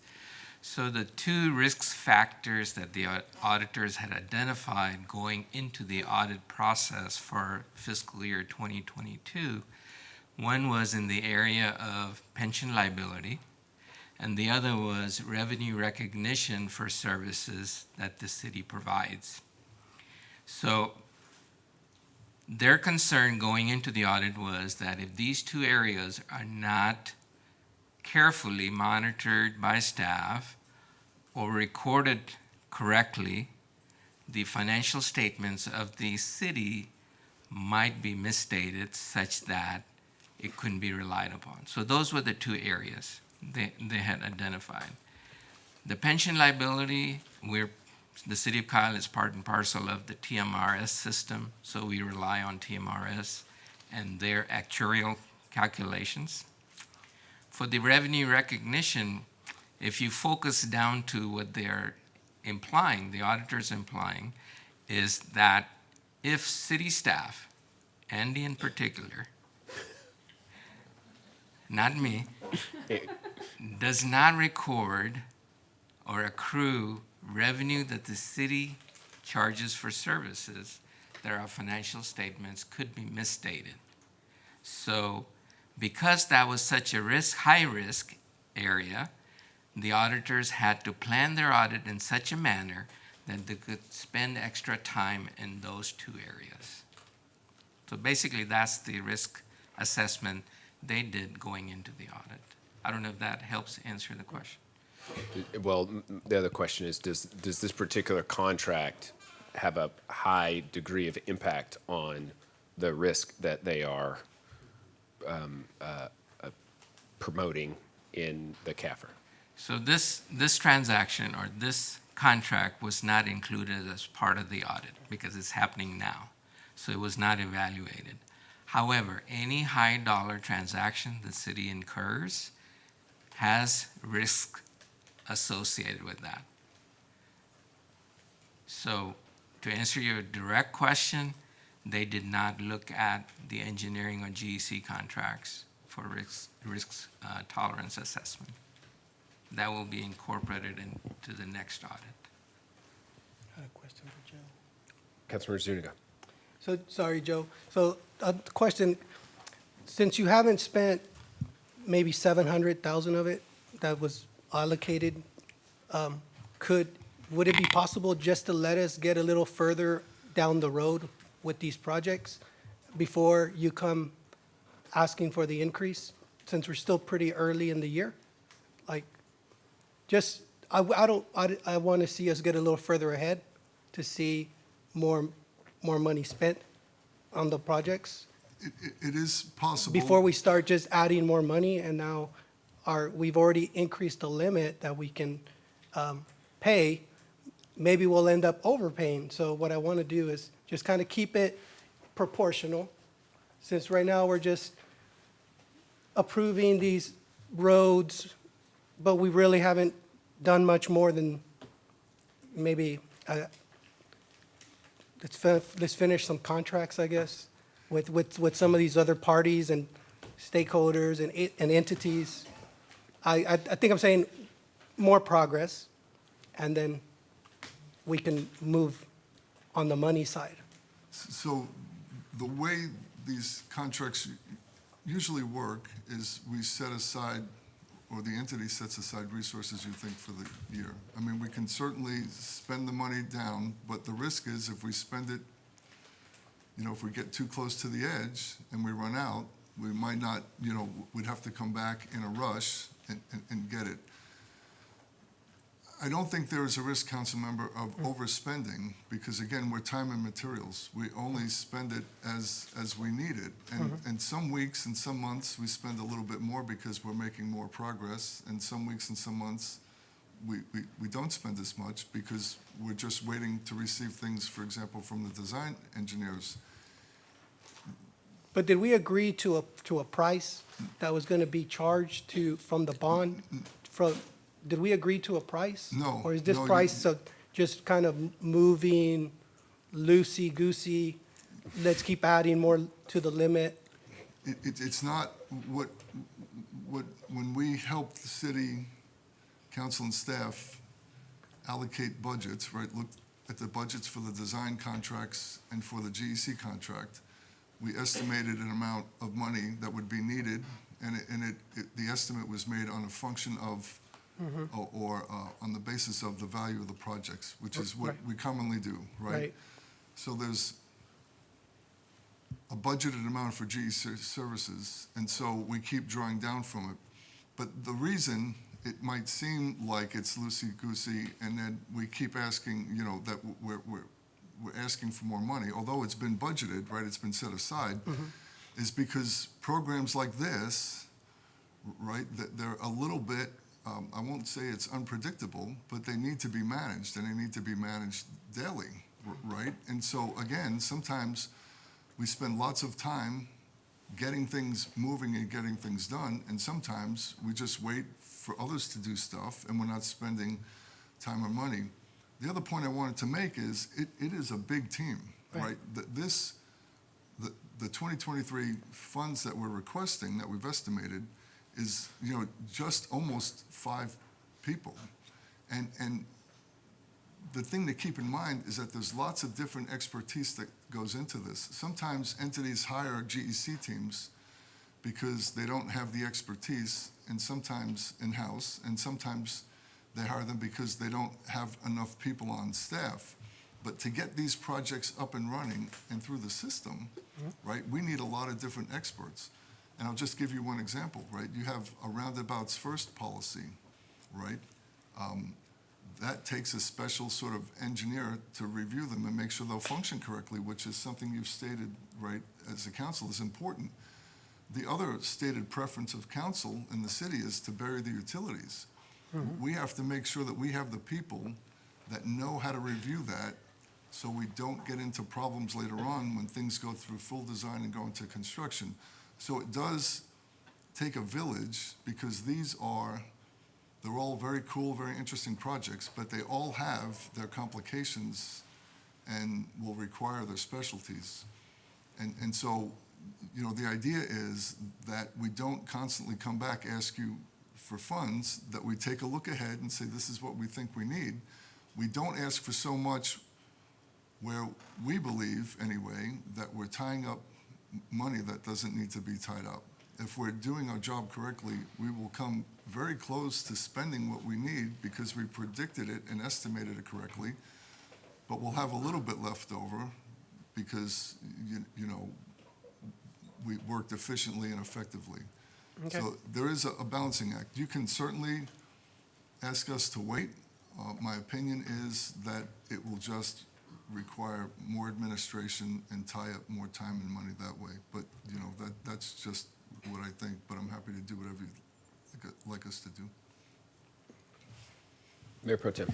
Okay, in a nutshell, I understand when the concern that you would have, Ms. Flores-Cale, when we're approving this amount. I mean, there's risk in everything, okay? There's risk in everything, even buying a new car. There's always a risk of, not getting the right one. But there's also the risk that if we don't act on getting these prices in, with this unpredictable and predictable market, we could be looking at, services that could go even higher. So I guess what you're coming across is saying, I'm only trying to get funding that I just need approved for now. Yeah, I don't, from what I'm hearing from you, it's so that we can at least get the engineering going. It's not like saying we're building the roads right now. It's we're getting the engineering design and concepts in place. Because I do agree with you. we just brought up a different scenario a while ago when it comes to our wastewater and the pipes. There's a lot of properties out here, a lot of land that has rivets, that has buried pipes, that has sewer lines that we don't know about. And we got to make sure that when the engineering begins, that we identify all of those ahead of time. Because once we do start construction, we don't want oh no, we ran into an area where we've got to ask more money because we got to move a pipeline just to go around or to build the sidewalks. We've got to dig deeper, or we've got to dig around or replace piping. And is it county piping or is it city piping? You know, it's those kind of things when it comes to the engineering, correct? We want to make sure that we do that correctly. We want to make sure we have the teams that are out there that can do this according to what's necessary. So I understand, I see both sides. I see the concern of overspending or saying, do we really need to spend this much money now? But I also see the urgency as well, that if we don't do this, prices will increase, product will increase, manpower, engineering, construction. We're coming out of also post-COVID, where a lot of, you don't know, in about a couple more years, the construction business will just start booming, and then we're even delayed, which means it's going to cost us even more. So if I'm hearing you correctly, what you're requesting for us is to go ahead and just approve what we have now. You're asking us to, this is what I need to get this going for these specific roads, and these are the contractors that we have listed to where we can at least get this going on that end. Yes, Councilmember, with regard to the design contracts, you're right. Time very rarely is on our side when you slow, projects like these down. We want to get through them quickly and efficiently. And so, yeah, it is important that the design contracts be approved. There's no way, really efficient way, for example, to approve a portion of a design contract. I mean, if schematic design, for example, is very difficult to break up, for PS&E, it would be very difficult to get someone to agree to be funded for 30%, 60%, and we would just, quite honestly, waste a ton of money and time stopping at 30%, for example, negotiating at 60%. It would just cost more money. So that's why we approve those phases. We're asking for approval of those phases all at once. For the GEC contract, there is a little bit to be said for just making sure that we have available to us, not that we'll necessarily spend it all, what we believe will be the resources we need to complete the year. Again, it's not as great as it would be with the design contracts, but I don't know that it's really super efficient to have us come back every couple of months and say, well, we just spent, the other $200,000, couldn't we have another 200 more? We've got a team of experts in their fields. We want to be able to give them the confidence that they'll be working on the program so they don't go do something else. And so there's a little bit of just making sure that we can, keep our core team together and that we can just, proceed through this. But again, it's the availability of funds. Mm-hmm. It's not a guarantee that we'll spend them all. And actually, this is going to sound funny coming from a consultant, right? Our job is to get through this, and I know I say this a lot, is quickly and efficiently and at the least expense possible. My goal, actually my company's goal as well, is to not use all your money for GEC services, right? You're going to do another bond, and we want to leave a good taste in your mouth, right? Mm-hmm. We want to maybe come back and do another one, or we want to go to the place up the road and say, hey, listen, we did this cool thing for Kyle, please think about us. But this is all about, it's not necessarily committing to spending all the money, it's just making sure we have the resources available to us so we can keep going. And again, honestly, not having to worry and coming back and saying, well, we spent 2 months worth of money, can we have a little bit more? It's just, to me, it seems awfully inefficient, but. Yeah, so I've got a couple things to say as well. So, number one, it's a question, is what is the objective that we're trying to achieve here by hiring a GEC? In 2013, we created a road bond program. We did not hire a GEC. It took us 2 years to get to the point we're at right now. So if we go down the route of wanting to fire them, hire in-house people, we're talking 1 year delay, 2 years delay minimum on our roads projects, maybe longer. It's just a complete reset of the direction that we're going. It's a full abort of the road bonds program. So K. Freese and Associates. So the next question is, are we satisfied with the program management that we are receiving for the services and the dollars that are being provided? My answer to that is resoundingly yes, because we are voting on the contracts exactly on schedule and exactly within the scope that we have set out. So K. Freese is doing the number one job that we've asked them to do, and that is to deliver these road engineering contracts to us with all haste. And there's already been comments made at this meeting about how we want them to come with all haste. That costs money. We're asking them to put resources into this, to focus on these roads, and to deliver for the city of Kyle. So without doubt, in my mind, in terms of every box that gets checked, I know they're coming back and saying, hey, we're asking for more money to be made available to us so that we can pursue these road engineering projects with our full team and with the confidence.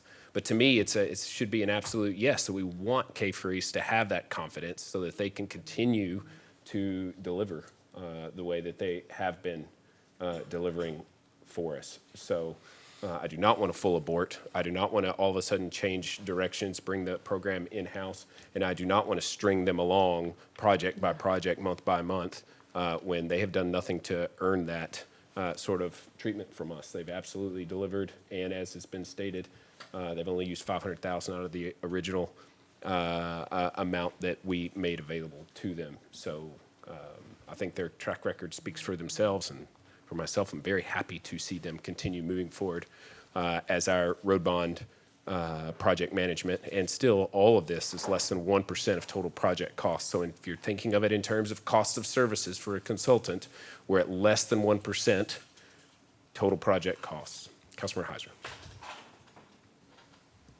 Just really quick, Mr. Cantalupo, how much runway are you giving yourselves when you guys are asking for this renewal and contract? I don't know that I really have a problem with it necessarily. I don't know.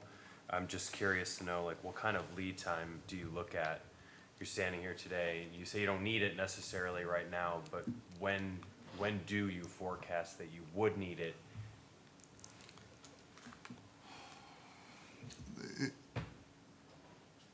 Just trying to understand your pacing and how you guys work. So the pacing is changing, and that's my hesitancy, right? If you look at our recent billings, right, I think that's what you're asking.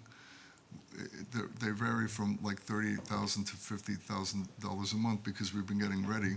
There'll be a lull because assuming that the design contracts get approved tonight and the other two get approved next week, we'll have 8 design contracts. There'll be a flurry. We'll have kickoff meetings with the design engineers. They'll go do their work, and we'll slow down for a little bit. But then when they start producing things, they start getting their data collected, and we start reviewing everything, it's going to pick up again.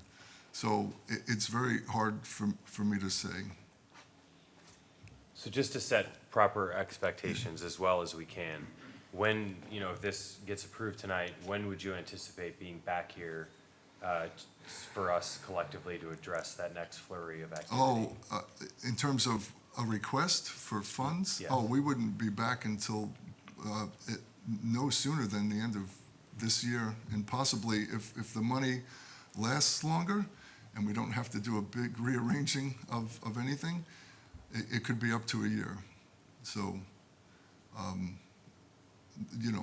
again, council member, it just depends on if anything unexpected comes up during design. Sure.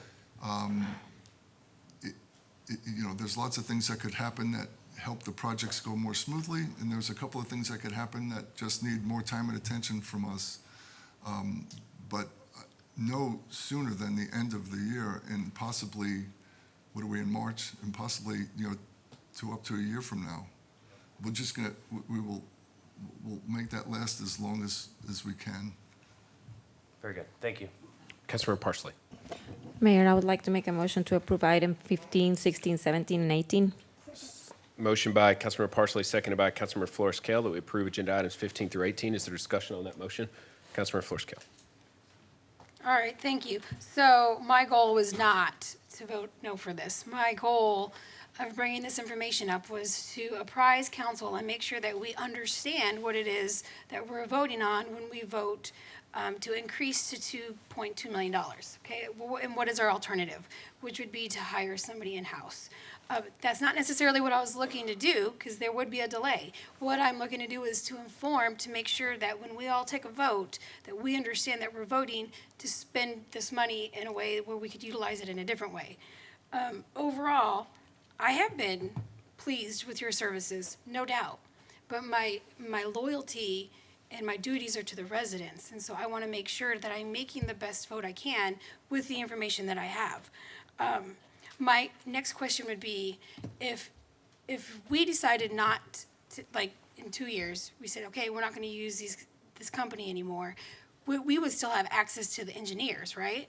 Like, that's my first question, right? Yes, Councilmember. So as a reminder, the design engineer contracts, although we've facilitated the city's selection, and we've facilitated and actually run the development of their scopes and check their fees, they are contracts with the city, not with KASZ and Associates. So if we evaporated day after tomorrow, you would still have the design contracts.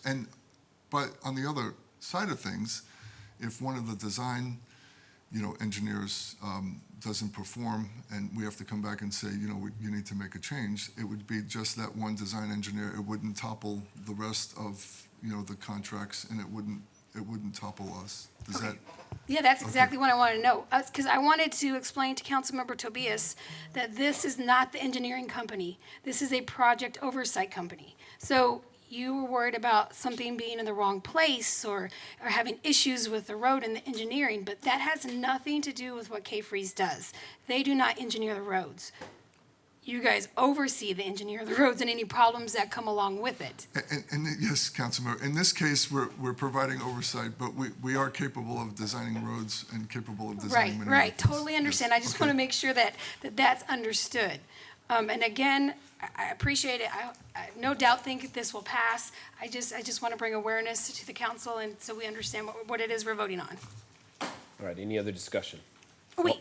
Yeah, one more, sorry. Councilmember Sorry. Is there any way, since we're going to go this way, is there any way we can get updates like we do every meeting with, the staff, just road updates all the time, so we can make sure our residents know where we're at?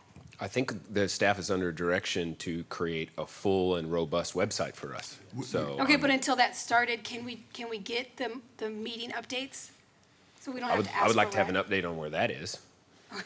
So I have a little information on that after these items, if council has the time. Well, Sure. yeah, we need the ability to, you can work with staff to bring those updates to us, but there's the updates that come privately to us, but the updates that are public facing so that everybody can monitor what's going on. That's what we've given the direction to bring about. And I see that you've got, some of that is built into this. So any further discussion? All those in favor say aye. Aye. All opposed? All right, motion carries 7-0. Thank you, Joe. Thank you, sir. Thank you, Joe. All right, next up is agenda item number 19, acceptance of the city's annual comprehensive financial report and the independent auditor's report for the fiscal year ended September 30th, 2022. Andy Alejandro and Tino Robledo.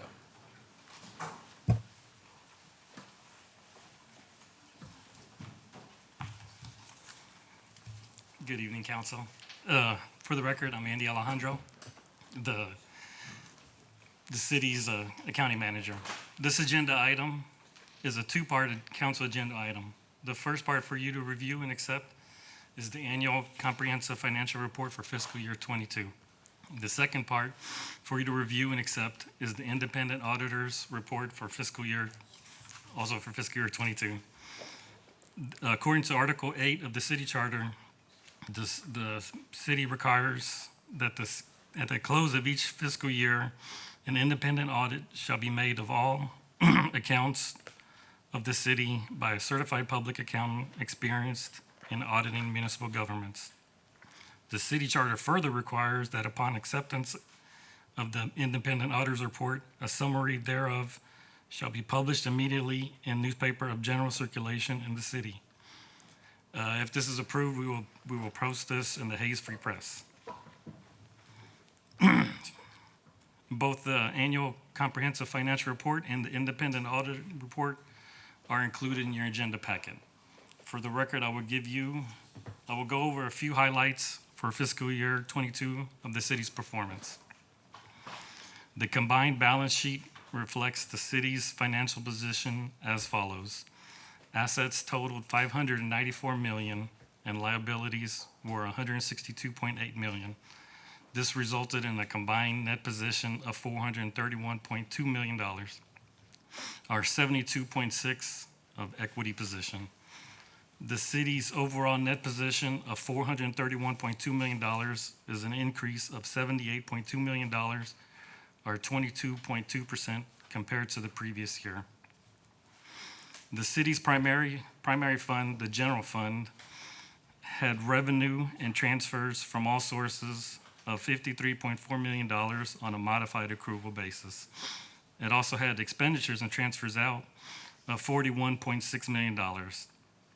This resulted in an ending funding balance of $33.1 million. This is an increase of $12.1 million, or 37.7% from the previous fiscal year. The city's report was successfully completed by the independent CPA firm RSM US LLP. They are a nationally audit firm, and they have a lot of talent base that they can draw from, and that really helps us to make sure that we provide the most accurate information to our citizens. The audit report provides council, staff, citizens, three important factors of the city. First, it's a validation of the city's financial condition based on an independent audit. Second, it's also an independent assessment of the city's accounting standards, internal controls. Finally, it provides an independent assurance that the city's reporting systems, policies, and procedures are following the Government Accounting Standards Board.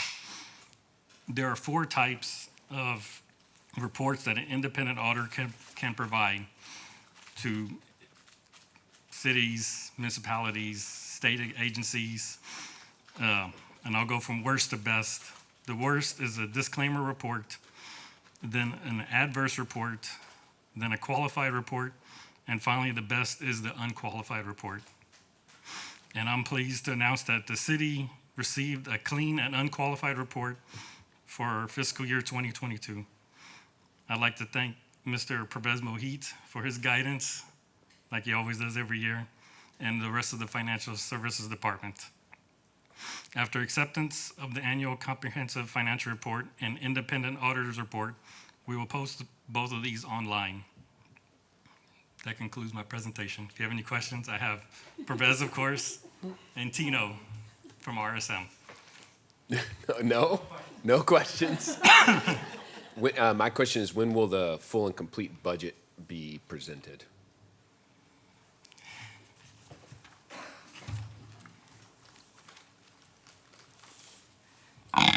Mayor, are you referring to the budget document itself with the performance measures or for next year's budget? The one associated with the CAFR, yes. Andy's working on it. We should have it in a couple of weeks. Oh, okay, We were great. postponed a little bit, but we are still working on it, and we'll have that updated soon. Okay, does anybody have any questions? Councilmember Flores-Cale. All right, thank you. I have questions to staff, and then I have questions to the company. So actually, it's not a question, it's going to be a request, please.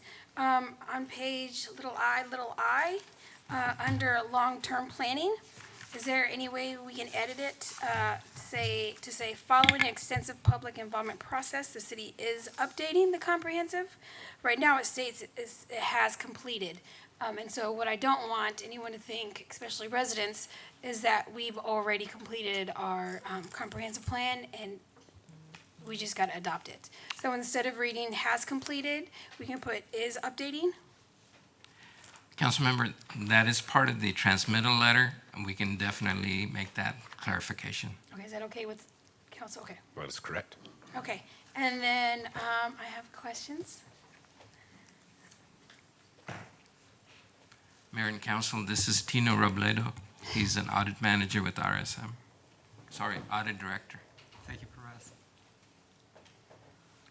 All right, I just have 2 questions on the independent auditor's required communication to city council. Yes. Under overview of the plan, scope, and timing of the financial statement audit, the second sentence says, our letter did not indicate management override of controls. And I was wondering if you could give me an example of management override of controls? Yeah, definitely. As part of the audit, I think Perez explained earlier the significant risks that were previously identified when we started the audit. Well, as part of the overall audit, we also we look at the overall audit approach and we think about, did we miss anything? In this case, management override is critical, and that's common. That's not an exception to the city. It's pretty standard in terms of the overall audit approach. So in this case, management override was something that we thought we need to look at. And as part of that, in terms of an example of what management override would be, it would be a simple bond entry for bond payments. In terms of making that entry, making sure that it makes it to the books accurately and completely and on time. And typically when we look at that, we want to see all the backup and we want to see all the approvals. So management override of controls is when you're missing all of that. And typically journal entries is one way we test that. So in this case, management override of controls is a risk that we thought needed to be brought to your attention. And we looked at it and happy to report that there weren't any issues with that. Typically when you see that and there are issues, the opinion would be clean, but you'd see other required communications such as significant deficiencies, control deficiencies, material weaknesses. Nothing like that we didn't have anything like that to report. Okay, may I ask you why it says this risk was subsequently identified as a significant risk? Yes. So as part of the overall audit approach, we have, it's not just I, but it's a team of people that come together and look at the overall audit approach. We develop the approach up front, and when we do that, we issue that letter that we communicated, I think was it July 5th or June 5th, whatever the date is. So we issue that and we release it to the city. And subsequent to that, when we start the audit, we all regroup and say, did we miss anything? In this case, we did, so we subsequently communicated that in the letter that we just released recently. Okay, I want to thank you for that. You answered I think we've already discussed the other question as a revenue recognition for charges of services, so that was also handled. But going to the interim city manager, next time I would like to, if possible, we receive correspondence from the auditors. Is there any way that we can have it directly forwarded to staff? Because the letter from, I think, July 5th, I had to request, and that was when I was reading this and realized that there was a letter, and it specifically states that the feedback of council is important for the audit. And so if information like that could be sent to us, it would be helpful, during the meetings like this. Yeah, it all depends on the governing body and their preferences. I mean, typically, if you'd like that happens, the communication happens at the beginning, at the end. And at the beginning, you would receive that letter that's dated during the summer. And typically, if you mandate it, we would come before you and explain the overall audit approach and the fact that we're going to start and identify any risk that we would have identified at that point in time. Okay, thank you. Any other discussion? Mayor Pro Tem. Okay, thank you. Perez, I'm looking at page 10 of the comprehension of the, so just to clarify, so I'm looking at the general revenue section, correct?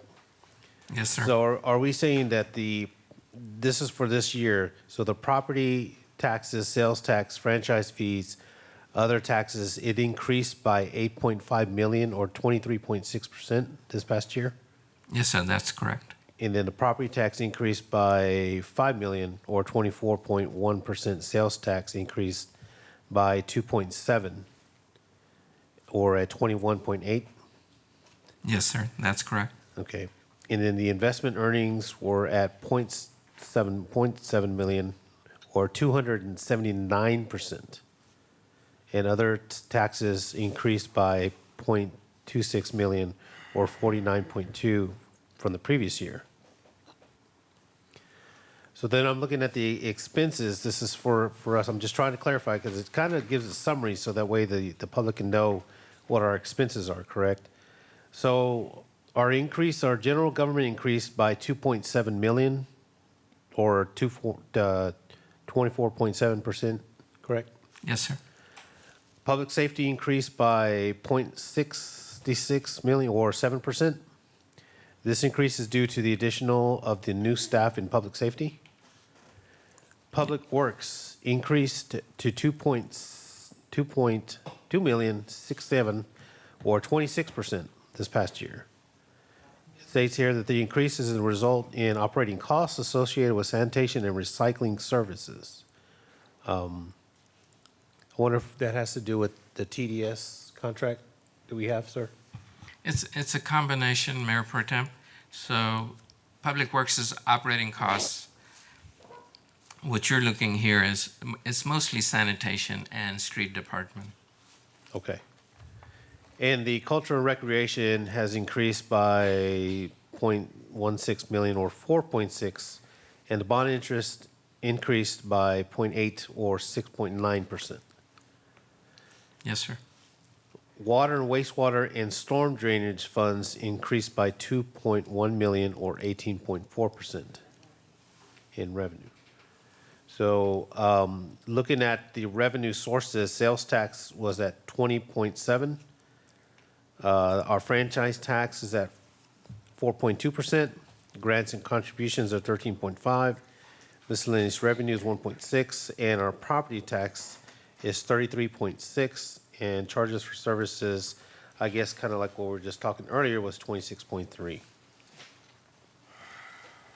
So I'm just kind of wanted to give it a rundown of what we've increased on some of our services, correct? Yes, sir. Okay. That way, if residents have questions of why it's high or what was our percentages this past year, this just kind of gives it a brief rundown. The city's annual comprehensive financial report is more than just numbers. It really is a wealth of information, anywhere from property tax all the way to your largest water users in the city, the largest taxpayers in the city. All that information is provided in this document. So if you have the time, I highly encourage council members to peruse through this report, especially the supplemental information towards the back. It has great statistical information on city services, city's customer base, the property tax over the last 10 years, how they have increased, franchise tax, sales tax, various revenues. Plus, we have a beautiful cover Andy selected this year. Yeah. It's Very our nice. Heroes Memorial Park on the cover. Yes, it is. It looks very nice. Yeah, so thank you, Perez. Yeah, I just kind of wanted just to do a brief summary on that one there. But you have all of y'all have done a great job as well for providing this information, and want to thank you very much for all your hard work on this. Thank you, sir. Our city is continuing to grow. There are services and needs that need to be there, and they are going to cost money. And we need to have everybody understand that as our city needs streets, roads, public safety, services, you will see an increase. But I think we're doing our best to be on the right track to make sure that we stay within budget. And I appreciate everybody in your group for narrowing those numbers down for us. Yes, sir. Thank you. Councilman Zuniga. Yeah, so I was also looking at this, and I'm looking at page 7 and page 16, and just help me understand why I'm miscalculating maybe $10 million.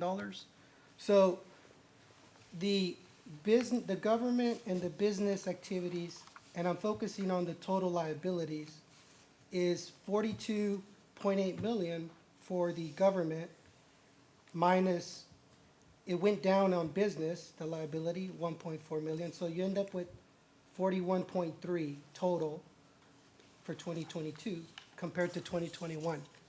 But then when you look at the total outstanding debt of the city, we're at 131.2, and it says that's an increase of 31.8. So why isn't it matching with 41.3 from the net position table?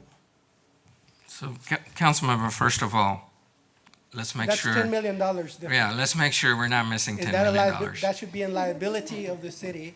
No. It should be a little higher, right? Yeah, so when it comes to liabilities or assets of the city, there are governmental accounts Yes. that have funds for liabilities and assets. Then you have business activities such as Sure. water fund, sewer fund, storm drainage. Right. Those are business type activities that have its own liabilities and assets. So when you look at the combined level, go ahead. I'm going to let Andy walk you through the assets and liabilities. Yes, and actually, if you look on page, And that's a big number in 21 to 2022, 42 million, right? In government liability. That's a big change. 53%, I guess. What page are you on, Councilmember? Page 7, the net position. So I guess I'm trying to make a comparison there to our total debt that went up to 31.8 million. So, yes, and the total debt is rolled up in the non-current liabilities. And if you go to page 19, you'll see a better snapshot of the debt. You'll see the debt that's due in more than 1 year, and this does include everything from the governmental funds that are due, and there's the enterprise. So you'll see the 87 million and the 32 million. So that's the 120, and that's just the non-current. So you have the current portion of 12 million, so that would bring you back to the 130, 132 million for both. I'm looking at 19, where's the 161? Oh, sorry, the 131. It's 120. It's broken up in two sections. You'll see the non-current, and right above that, you'll see bonds payable current. You said page 19? Page 19, yes, sir. The statement of net position. Okay, I see the 122 and I see the 38, right? And The 120, 432, 226, and then you also see 11 million, 499, 999. okay. The footnote may be a better snapshot. You see the whole picture. Right, so this is a bigger overview. Yes, Okay. it's But I just was the sum. close looking at the other side, right? I Yes, mean, yes, 'cause that that's just a- 42 didn't match up with 31. Yeah, it's Okay. a roll-up of all those. I just want to make sure there's no $10 million missing. No, I need to make sure that there's not $10 million missing in this, You know. in the city. Mhm. You give our auditors a mini heart attack. Okay, thank you. Councilmember Bradshaw. Mayor, I'd like to make a motion to approve agenda item number 19. Motion by Councilmember Bradshaw, seconded by Councilmember Flores-Cale, that we approve the CAFR. Can't say that anymore, but it's. ACFR. Is there discussion on that motion? All those in favor say aye. Aye. All opposed. Motion carries 7-0. Thank you, Mayor and Council. Thank you, guys. Thank you. Thank you for this. Thank you, guys. Good job. Got that done for the year. All right, we're going to skip agenda item 20 and 21 so that we can go into executive session at the end of the meeting. And we're going to move to agenda item 22, discussion of possible action regarding enhancing and amending the KASZ style guide development ordinances to attract and encourage high-quality developments within the city. Councilor Bradshaw. Yeah, so I think that we've all experienced our frustrations with developers and bringing in our efforts to bring in or increase or enhance the quality of developments that we are seeing here in Kyle. And I had some preliminary discussions with Will and with Paige, and I also looped Councilmember Parsley in because she has incredible taste. And we brainstormed a bit on some different options. There is a law that actually restricts a lot of what we can require as a city when it comes to development, and I'm sure Will can speak more to this. We did explore doing some sort of design review committee, and then I believe, I'm not sure if I'm remembering this correctly, but I believe that was really limited to special districts. And so we kind of explored some other options outside of that. Will actually presented a really great idea of kind of creating like an a la carte. I won't steal your thunder. I'll let you come up here and explain it. I'm open to doing whatever we can do to really encourage some higher quality developments here in Kyle. So I'm open to what the council has as far as ideas go. I'm open to whatever Will has proposed. I would just like to do something and take some sort of initiative to really increase the quality of developments. Do I need a second that discussion? Okay. Will Atkinson, Planning Director for the record. I might need a reminder about the item you just mentioned about. The a la carte menu? So you had suggested, my interpretation was, you had suggested, we do have the style guide right now, which kind of gives guidelines. And we had talked about doing like increasing landscape architecture if you're wanting more density, and we talked about some things like that, as far as creating kind of like a menu that these developers can come in, look at. Obviously, every option would be something that we are comfortable with and that we feel elevates the development overall. But you had thrown out some specific suggestions, which I don't remember off the top of my head. Is that ringing a bell to help? It is, and I appreciate it. It was a few months ago for the conversation. I think in that specific conversation, it was related to reducing density by right and what have you related to that. But if they wanted to essentially making it, if they wanted to have higher density, we had higher requirements in place. From that perspective, though, we have not made a lot of progress moving forward because we've been primarily focused on the comprehensive plan and also the downtown master plan, which has some, in the end, will provide foundational direction into how we amend our code and have a code rewrite after that. So we were, that's kind of where we're at the moment, especially when it comes to the architectural styles and what have you. We do have to be very careful that we do not violate the House bill. And I always get the last digit wrong. It's either 2436 or 2439. 39. Thank you. Because the state in 2018 passed a bill that severely limited where cities could incorporate architectural requirements.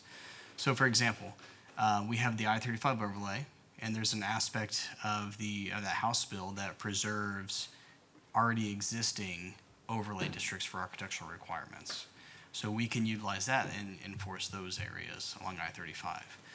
Another area would be you can put in an overlay or a program related to the downtown, like an historic downtown related item.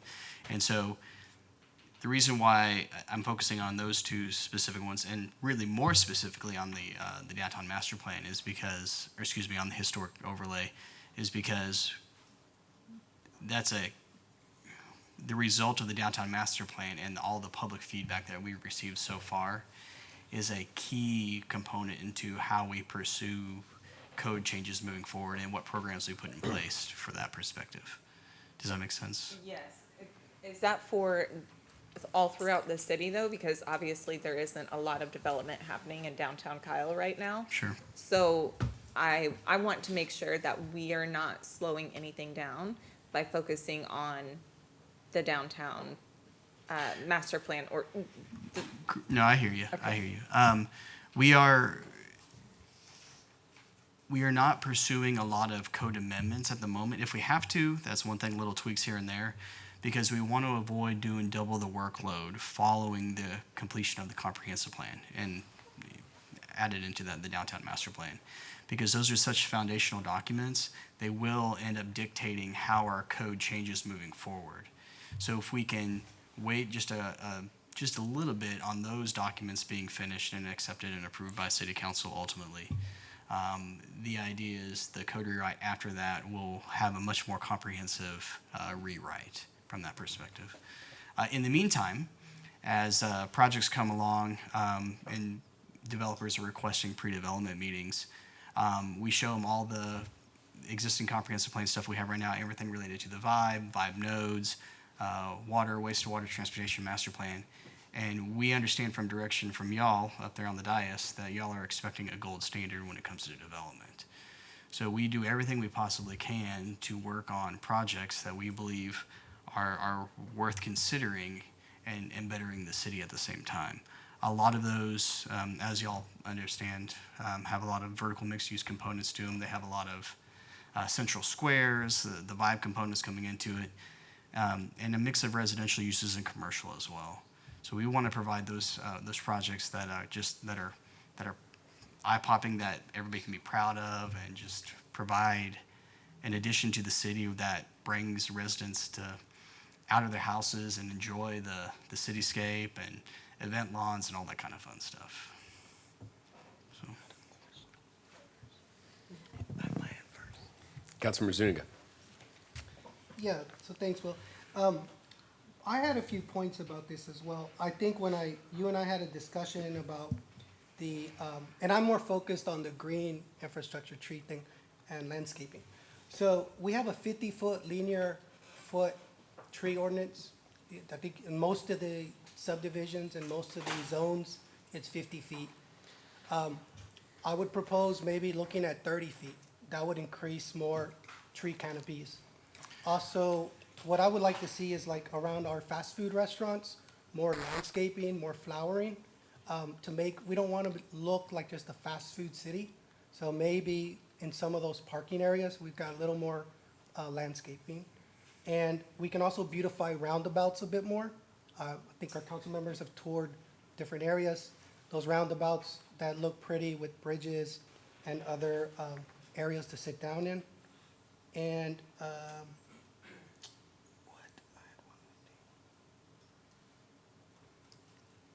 And we could also look at something like a green certification for some development. So if they're willing to go beyond just your expectation, but they exceed those expectations and using better sustainable materials and really thinking of a development through the end life of that development. Like we can reuse that stuff, like a buyback system where we reuse those kind of materials. Those are the developers that are more thinking long-term of how does it all work together. So if we had those kind of developers coming in, we could create like a little green certification that would be 5-star for those who are willing to put the extra into new homes or new buildings.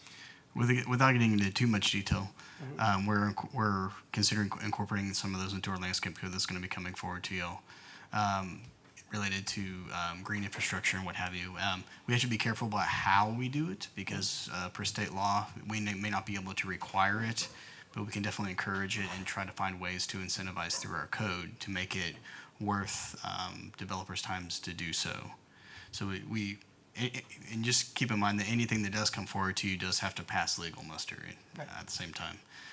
When it comes to LEED certifications, which I believe is what you're talking about from green infrastructure and green building perspective.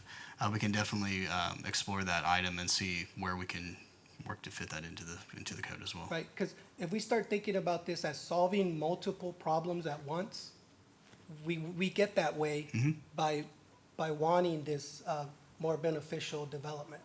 No, I hear you, for right? sure. Councilmember Parsley. Thank you, Mayor. So I feel like the only way we have right now to ask for a pretty building is playing with like zoning or development agreements. And I wish we didn't have to do that. I wish that we had gold standard on the way that every development that comes to Kyle, it looks nice. I keep saying I would like to see places that I want to move in, all across the board for the entire Kyle. And it's hard to get to that point. There's so many different thoughts and ideas in here. So is there anything that we can set in place? Are there any parameters? I know you mentioned parameters, I'm sorry. I know you mentioned we can do districts, like if we were to do a downtown. What about looking into doing different districts throughout the city? And I'm not against density anymore. After visiting the Mueller development, there is density all over the entire 700 acres, and every section looks great. So I don't know how we can get there. I do agree that more green areas are more eye appealing. That does encourage more people to be outdoors. And if you put me to a neighborhood, one that has the pretty houses and water fountains, and the one that doesn't have any green spaces, I'm gonna wanna go to the one that does. So I don't know what we can do to start getting, for that to be the lowest standards of our developments coming to Kyle. Part of it is going to be code amendments associated with the development code where we can legally do so. But we do butt up against state law restrictions. So when we hit that, we do, if we are legally able to enter into agreements and what have you, or coordinate with the overlays that already exist or exceptions that are within the law, we do try to take full advantage of those as we legally possibly can. So. And I know I mentioned this to you and I asked you before. Is there any required minimum area of green space that a developer has to have in place depending on the size of the development? Is it like 10%, 15%? I don't know. I'd have to look up the code to be exact, but I believe outside, and this is outside any parkland requirements that may or may not be dedicated per the Parks Master Plan. Scattered throughout residential subdivisions, we require pocket parks that are linked by trail systems and what have you. Now each site's unique, so how it plays out is a little bit different, but you're supposed to be able to have enough pocket parks that are maintained by the HOA, if you will, within a 4-minute walk for a majority of the residences. And they're pocket parks, if you will, or parklets. And so it's around 2 to 3% of that, I believe, for the project is required for that. So it's a combination of that. And then you have street trees along there as well. And it can be increased or decreased on the spacing between the trees based on the species as well. So some trees, you don't want them too close along public streets, but sometimes you do want them closer together as well, depending on the species. I think your aspect was on the parking lots, the 50-foot spacing. We can beautify some of those as they open up more fast food restaurants. If you go to other cities, right, and you're waiting in the drive-through, there's pretty landscaping around the drive-through. And I'd like to see more of that into our new businesses coming in. Sure. Councilmember Flores-Cale. Thank you. So when we toured the Mueller development, they were informative enough to let us know that Austin has a design committee. And so nothing gets approved unless it goes through the design committee. Is there a way that we can, and I can forward you the information, they have like bylaws and then they have like mission statements. They have a whole website for it. And it goes through everything that it seems like we're talking about here, and it kind of takes the pressure off of council and you in a way, and it puts it to the residents to figure out what it is, how they want to see the city. I mean, ultimately it'll come to council, but is that, I don't want to say a way around it, but can we establish something like that to help us create some, like, how does Austin get away with that, I guess? So I don't know the legal side of it. I'll be quite clear on that. As I understand it, the Mueller development was owned by the city of Austin from the start. So if you have ownership in the property, and I'm not necessarily advocating that we go and buy all the property across the city, but if you have ownership in the property, you have unique circumstances where you can essentially dictate development standards. And so people have to come to you to make sure that it works, by and large. Okay, well, the committee is through the city, so it's not like separate. So I guess my question would be how, like, what would be the point of them or the benefit to them to have this committee if it can't guide the city to how it wants it to look? I want to say, and Paige can clarify if, or correct me if I'm wrong, but I like where your mind's at. That's exactly what I wanted to implement at first. But I'm pretty sure when we looked into it, the law said that you can only apply these design review committees to districts or, I can't remember how you refer to them, overlays that were established before the law was passed that restricted the municipal development requirements. How about if they're pretty not TERS? sure. Sorry to interrupt. If they Oh, were that's on a okay. TERS, can we establish some sort of,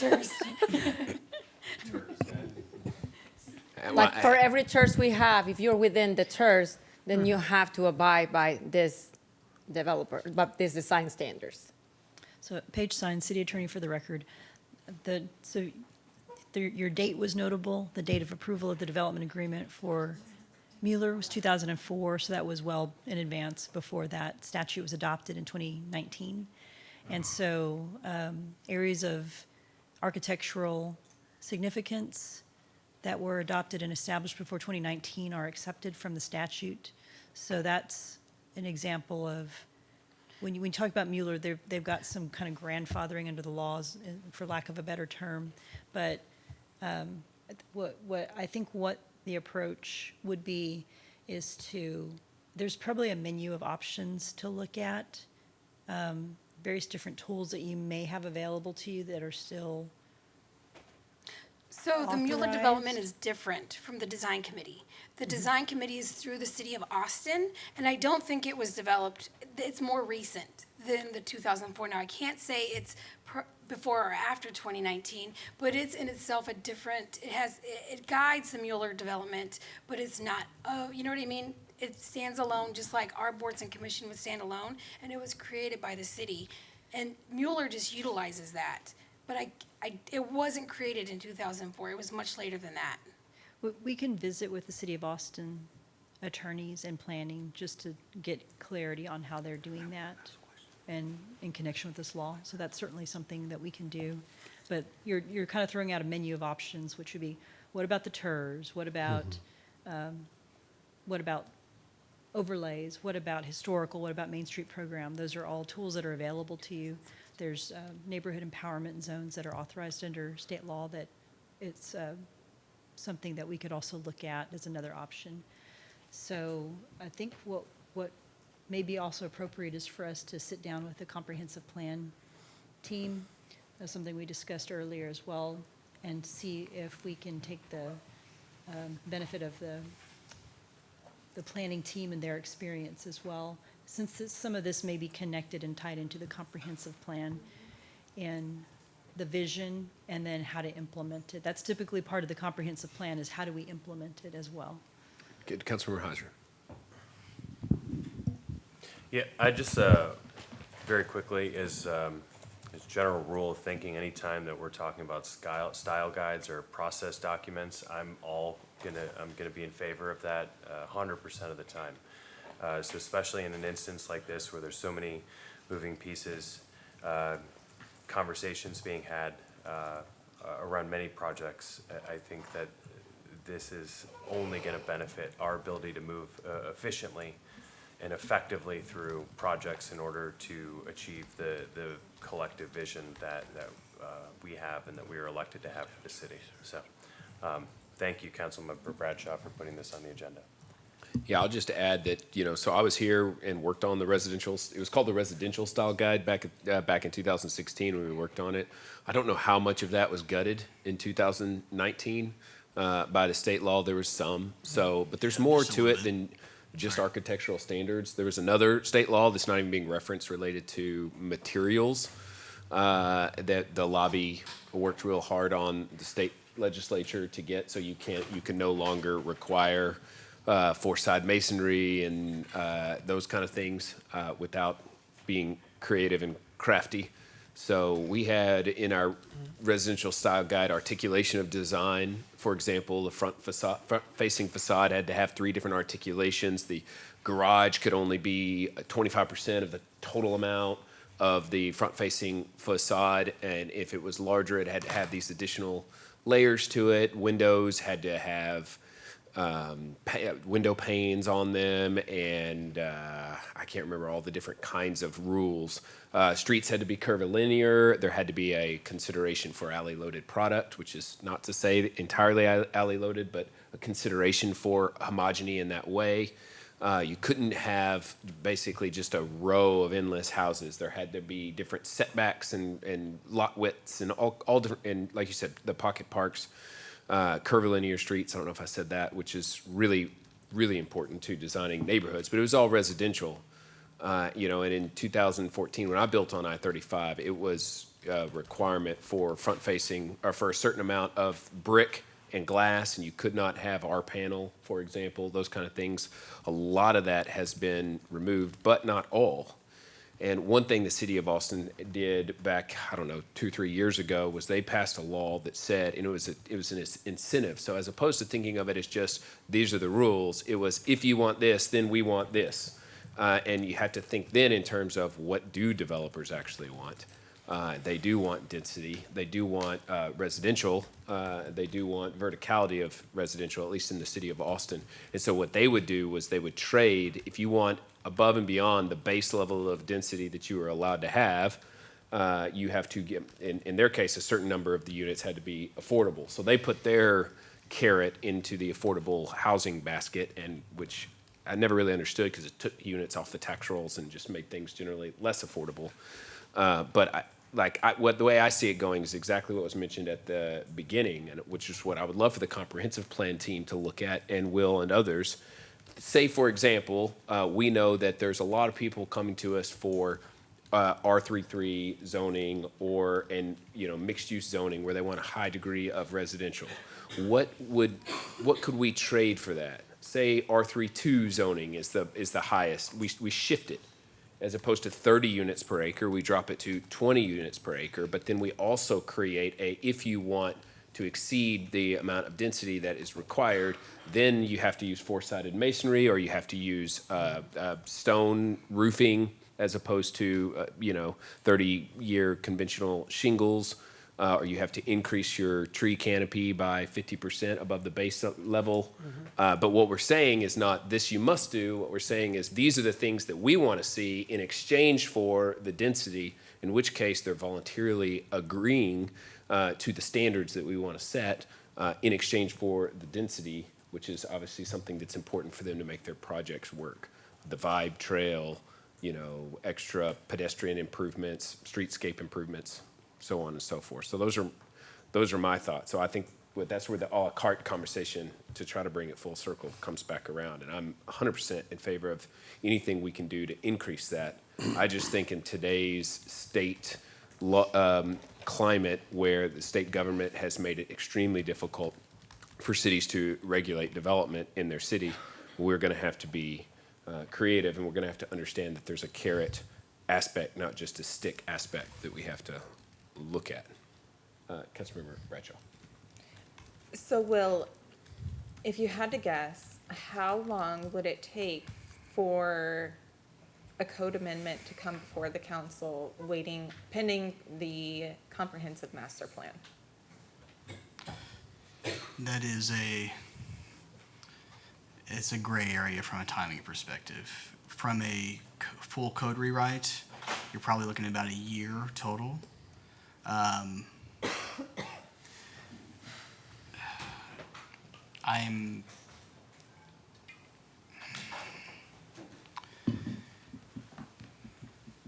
there may be an opportunity to explore some options within our budget to see if we can maybe overlap that a little bit.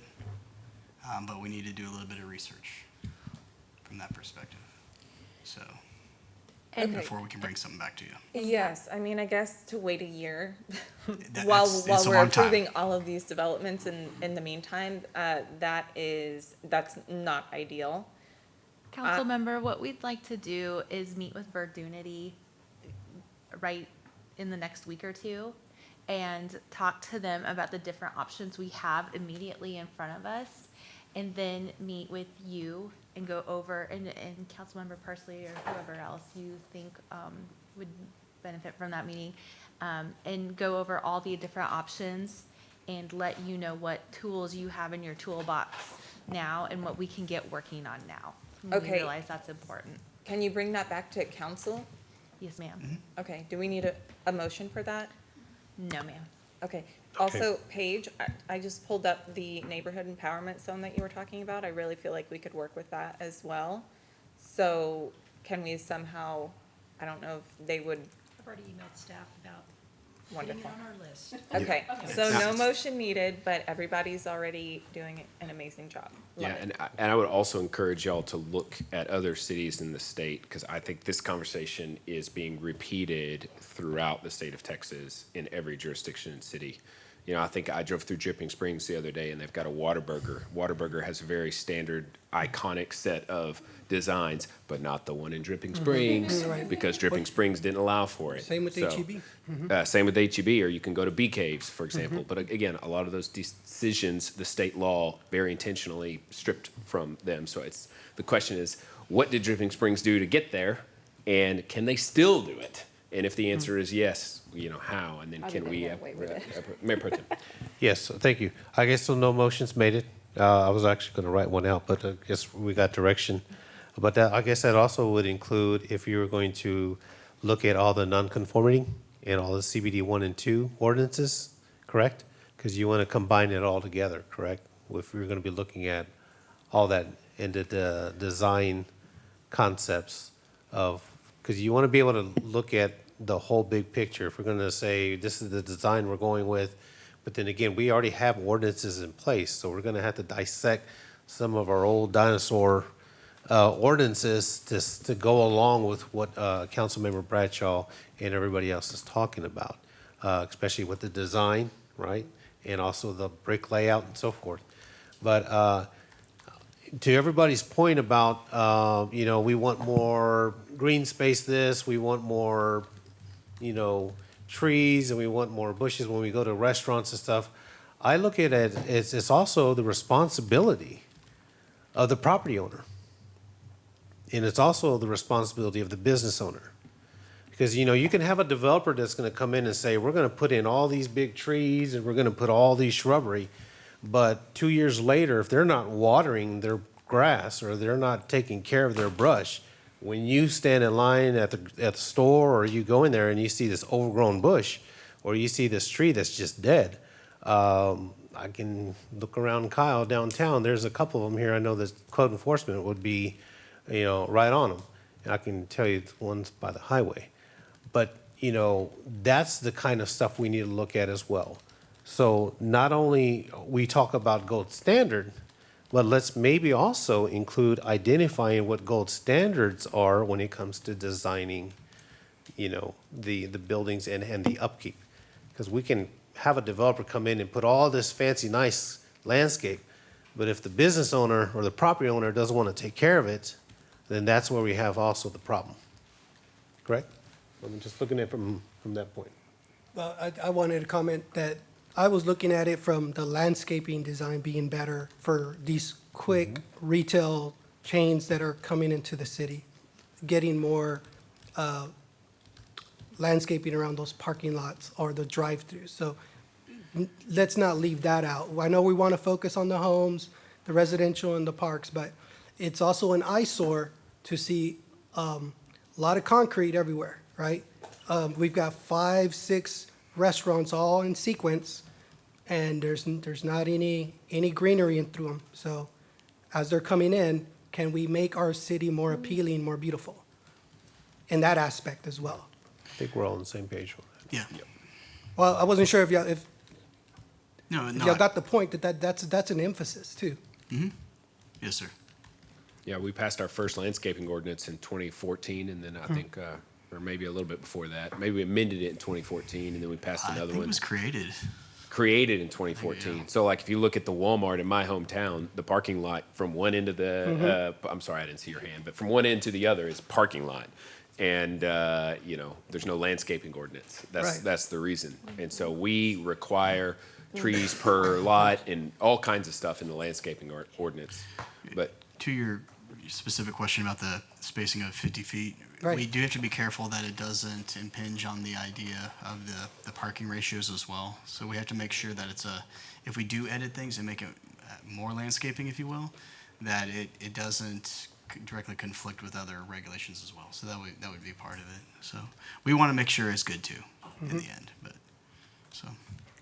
Councilor Flores-Cale. Okay, I don't know if there's anything that we can do, but it drives me nuts when I go to Ross and those big retail areas and you see their watering mechanisms like out of the dirt. Like, can we get them to like go put dirt over it? So you're not.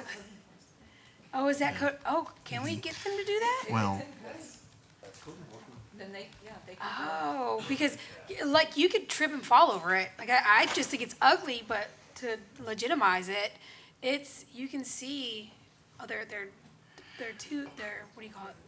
And it looks for me it looks bad, but maybe I think as a city we take some responsibility and we say, okay, maybe we don't require these big trees, but more native plants, or maybe landscaping that makes sense, like rocks or something that doesn't consume a lot of water. Because I don't think we're at the point yet that we can use reclaimed water. I think the Mueller has that great idea and for that development to continue to use it, and in the future we can, but for now I think more native plants or no-scaping, I think is what they're called, where you just use a lot of rocks or a lot of alternative landscaping. Costco's parking lot looks pretty good I for was- that exact same thing, for real. I was gonna say Sam's Club in South Park Meadows now put that fake grass. I keep forgetting the name of it, and it looks pretty.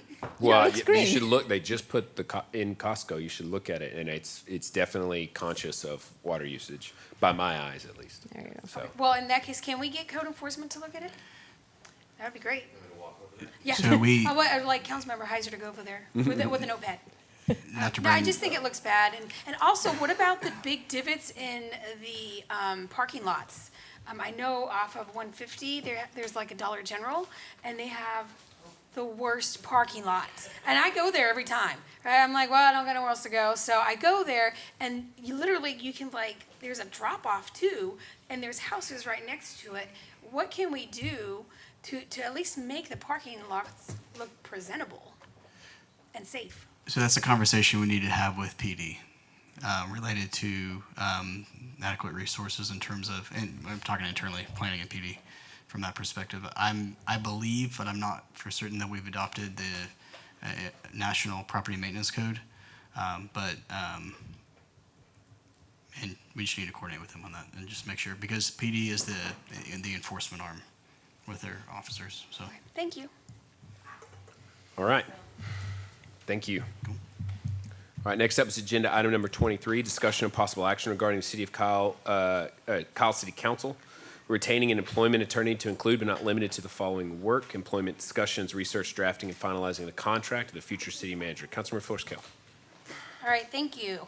On March 3rd, council received an email from Affion, which is the company that we utilize to help hire our city manager. In prepping for the employment of our new city manager, I wanted to discuss options to temporary, not just project-based, meaning for just this, an employment attorney that could help us create an agreement that I think will protect us. If it's one thing I got a kickback on, it was a lot of people were upset at the last situation. So to protect ourselves moving forward, we want to make sure, we have a solid agreement that's fair to both sides. And so I wanted to open us up to that discussion. Okay. Questions or comments? Mayor Pro Tem. I think it would be, in my opinion, a good idea, and this is why. Number one, we can have somebody when we're going to be hopefully interviewing possible candidates very soon. With this attorney, employment attorney, they could specialize in helping writing a more modern and current contract that could be that could help us make sure that we're not only the city's protected, but also the employee itself.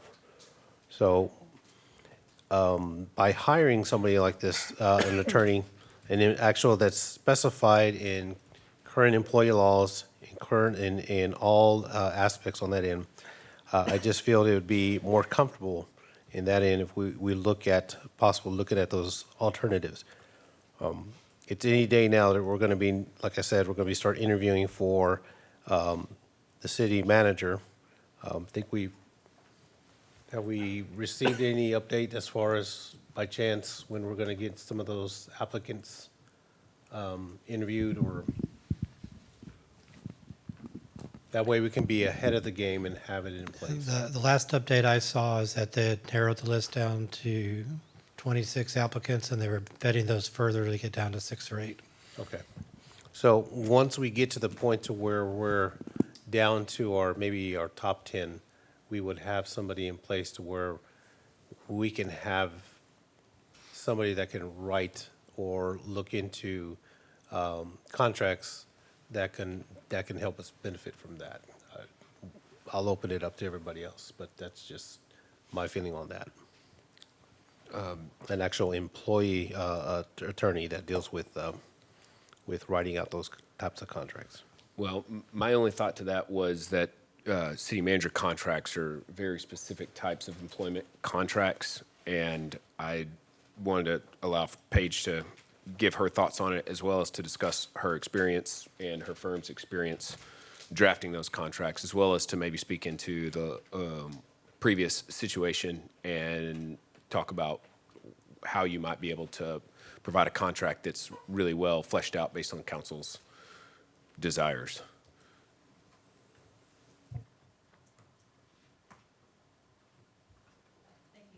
And city attorney for the record. So with respect to the city manager contract, I have personally worked on multiple city manager contracts, both original and amendments. What I have found that works best with respect to a city manager contract is that if the council has a subcommittee of council that's involved in determining what terms are important for the council, and that subcommittee engages with coming to a final agreement that reflects what the council wishes and then what the city manager ultimately wishes. There are several examples of city manager contracts that are out there in the world. We've got several that could be used and given to the council so that you can see what different options there are. TCMA, for example, puts out a certain form of contract that has terms that are that the city managers often bring to the table, but councils often adopt documents that are different from that because they serve the council better. And cities take into account their prior experiences with different types of contracts when they engage in contracting with the city manager. But in my experience, the best outcome for the parties is when there's a subcommittee who's tied into what terms are important to the city, and there's real clear communication on what those terms should be. And then that results in a good contract for everybody, and that you've got time to also engage staff, because there are terms of the contract that require an understanding of what the benefits are and what would work within the city's current benefit structure. And staff will have questions about how you implement that. So that's my feedback and guidance on this issue. and I can answer any questions related to that. I will also note that it is a good idea to have the form of agreement or have an idea of what terms are acceptable to the council and have maybe the form of agreement somewhat identified before you get to the point of negotiation, because then you're able to clearly communicate with the applicant what the expectations are as far as the contracting goes. And that can help the applicant have a good experience with the negotiating process, because, you know, the interviewing process is going both ways when you're working with the city manager. And you've got having a smooth contracting process as part of that, because if you select a candidate, get down to a final candidate, you still have to get to terms and with that individual. And that's going to be part of that process. And so if you have those terms identified and you can bring your contract to the table, that will help make that process smoother. Okay.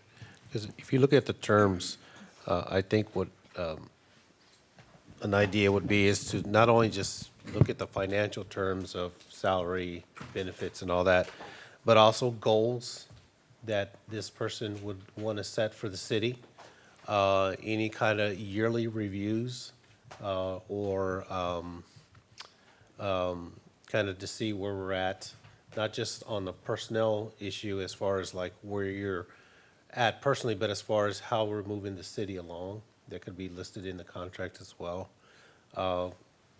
Long-term goals as well, and not just so much focus so much on the compensation or just the demeanor or the behaviors of the person itself, but just really break it down to say, every year you're going to get a review by council just to kind of see where we're at as far as our goals. We're meeting the expectations of where we're at and so forth on that end. It's to help writing out a contract to where those terms and those, that type of language is added in as well. Because we don't want to just come across and say, this, if you don't do this, this is not what you wanted, but we want to be able to make sure that we bring in the right person to where the person can be able to make his career or her career a success here. So it's just making sure that the contract in line adds up to all of that as well. So when you're saying a subcommittee, are we looking at like designing, I know we're going to use the T word here, a task force? Yes, Or a and that's an option for you to consider, but the council there being a clear communication, either with the full council directly or with a task force that would do the work of getting the terms in place and facilitating communication. Yes. Because I think it's just having that set up already, like getting ready, because the time's going to come eventually where we're going to start having interviews with applicants, and they're going to have questions as well as what is the city council wanting from me, and so we've got to have those goals identified as well. But I think on here, it's the contract is just to set a parameter of, again, not so much the compensation, but the overall goals of what this person will bring and the expectations we have, and it's written down. Yeah, so the question before us, based on Councilmember Flores-Cale's item, is do we want to hire a new attorney to take us through this process, or are we comfortable with the Knight Law Firm being the attorney that we use to go through this? And if the answer is to hire a new attorney, we're going to have to issue an RFQ. We're going to have to do interviews for that attorney, and then we're going to have to make that hire and manage that process as well. So, Councilmember Flores-Cale. All right, thank you. Yeah, that was kind of my hope, is that we could do an RFQ, the Knight Law Firm is more than welcome to apply. I think just opening it up, I think as a city, we're growing to the extent where we need to kind of expand ourselves, and we need to be able to include new set of eyes, and I don't, you know, this is a big deal for us moving forward to get a city manager. And so I want to make sure we feel confident, and there's no, you know, not that I think there is, but no bias one way or another. And so for me to obtain that, I feel like it would be to put an RFQ out, because those are free, right? Or do we pay for RFQs? I imagine they're free, so I don't think it would hurt to just obtain one and see what we get back, and then just compare it from there. As far as a task force, I get a little nervous. The reason why I feel like we need this attorney is because we need guidance. And so we can sit here all day and talk about what we want and what we want to see in a city manager, but there's a million things that we're gonna overlook because we're not attorneys. And we're not employment attorneys at that. And so even I would love to go in there and look at the different kind of contracts and agreements. I'm not comfortable just going and saying that we're okay with this. This is what we want. I think we need that guidance from an attorney, and that's only going to benefit the residents. This is going to be an important contract, and because of that, I feel like we need to put a little bit of time and effort and money towards this, because my hope is this is going to be somebody that we hire for the next 5 years.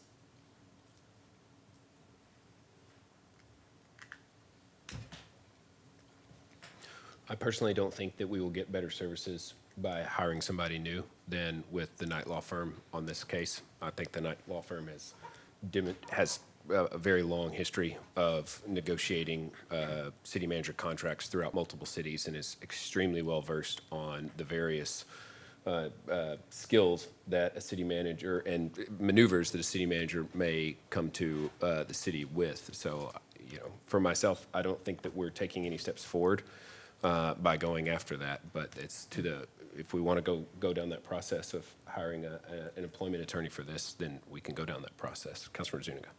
Yeah, just my only thoughts are, I thought, well, wasn't that the purpose of Affleon? To search for the candidate, and aren't they supposed to help draft compensation or? No, they're interviewing and bringing applicants to us. It's our job to negotiate the terms of a contract, but it's an attorney's job to review those terms and make sure that what we're trying to accomplish in the agreement is being accomplished. I had got the impression there was already an expectation of a salary range.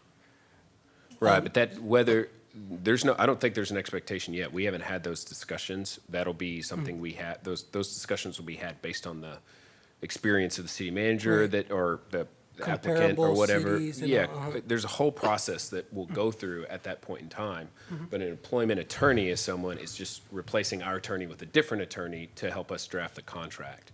So for me, it's like you have to make a case that our attorney is insufficiently capable and that our law firm is very uniquely skilled in this particular case. And there are discussions that are valid related to the last employment agreement that we passed. You know, we can have that debate as well if we want. But Councilmember Heiser. Can I just get some clarification? Is your intention here just that you want to open dialogue for a new attorney specifically for employment matters only? Just for this, Okay, yeah. so this is leaving aside other city-related matters? Correct. Okay, I just want to make sure I understood. Thank you. Councilmember Parsley. So I think we just have like this a very sour taste in the mouth because of, you know, what happened before. So I think that just makes us more prepared. What I don't want is to go through an RFQ and then maybe probably get a budget amendment in order to hire an attorney for this and possibly extending the time that it will take to get a city manager. Of course, that doesn't guarantee we're gonna get the right contract either. So I don't know, it's a tricky, I'm kind of leaning more now towards maybe having a task force. I don't know what everybody's thoughts are, but I don't want to delay the process.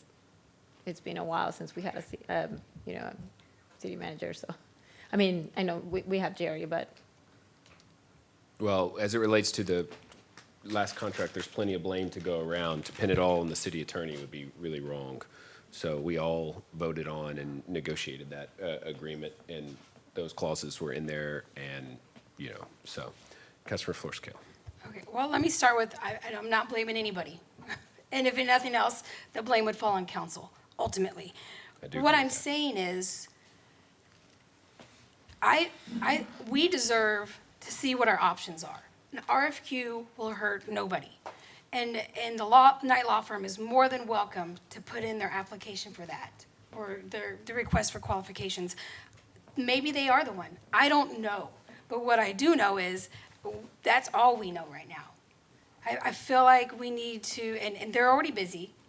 There's been delays in agreements and in contracts because we are a growing city. We're super busy. I do not want there to be a delay in the city manager agreement.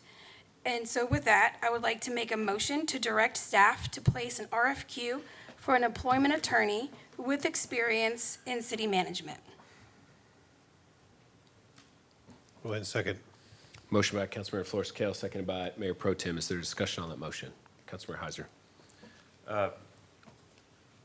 Councilmember Flores-Cale, if we open this can of worms, do you anticipate this possibly delaying our ability to hire a city manager because we have to go through this RFQ process and the vetting of hiring a new attorney before we can get contractual terms in place with a new city manager? And I guess if that's the case, are you okay with that? And I don't know the answer to any of these questions, because as you know, I wasn't here for any of the things that happened that are, brought about this discussion, so. Okay, I want to preface, I do not feel like this is a can of worms at all. That's not what this is meant to be. I'm trying to be. Poor expression. Yeah, I'm trying to be responsible here, that's it. I don't think it's going to delay because we don't have nothing in front of us. We haven't talked to any of the applicants. That's why I wanted to do it now rather than later. Now, if we were in the process of interviewing and moving along, I can kind of understand what you're saying. But what I'm trying to do is get in front of it. And this RFQ doesn't even mean we're gonna use somebody else. It means we are gonna educate ourselves enough to know that we feel comfortable and that we have the best information going forward to know that this is the person we want to use to make the agreement. It's nothing personal, it's strictly business. What is state law, or what is the rule on RFQs, how long they have to be posted for? There's not a rule for RFQs. So you could have it just for a week? It's up to the city on that issue. Councilmember Heiser. Just another process question. Who determines who we hire? Like, how is that process gonna work? Are we setting meetings for that? Are there gonna be interviews with council member? Like, there's just a lot of unknowns. I don't hate the idea. I mean, they're not one of the same. So hiring an attorney to create an employment agreement has nothing to do with the interview process. No, I know, to interview the attorney, which we will then hire. I mean, we would only know that once we get the responses back from the RFQ. Oh. And if we felt like that was gonna take a long time, and the Knight Law Firm did apply, and we decided to go with them, then we would lose nothing. We would lose nothing. Workshop this with me. We open it up for a month, okay? Arbitrary number, but a month. A month comes back, we get 10 candidates, then what happens? Then we decide who we wanna go with. How? Collectively, there's 7 of us, so we would vote, and the majority of that would be 4. Are we meeting with these attorneys? Who is this yeah, is what we I'm could just trying to probably, if there's understand, is 10. what is happening. Well, the process would look like, for me, it would be we have 10 applicants, we narrow it down to the top 3 or 4, and then collectively we get together and we choose. All right, so let's take the 30-day number. We post for RFQ on April the 4th. The RFQ then is open until May the 4th. We get our candidates on May the 4th so we get our first candidates and we'd be able to look at them on May the 18th. make that hire, and you're looking at maybe they're fully hired and retained the last week in May, which is about 4 weeks past when I hope we have our city manager hired. So, Well, yeah, let's just cut that in half to 30 days. so how are we going about being transparent in getting lots of people and getting the word out and all of that? We said we're just quick. So what's the goal here? What are we trying to accomplish? It sounds like the goal is to try to replace our attorney with someone else in order to accomplish this, and we're going to rush that through. Wow. And hire somebody who we don't know. I mean, I think it's very discriminatory and judgmental that you use those negative terminology words when that is not at all what I'm trying to do. I'm trying to make good decisions, and I'm not taking this personally. This is not, let's replace our city manager, or no, our city attorney full-time. This is a one project issue, which I think deserves an opportunity to have the best contract that we could bring to our residents for the next X amount of years. Paige.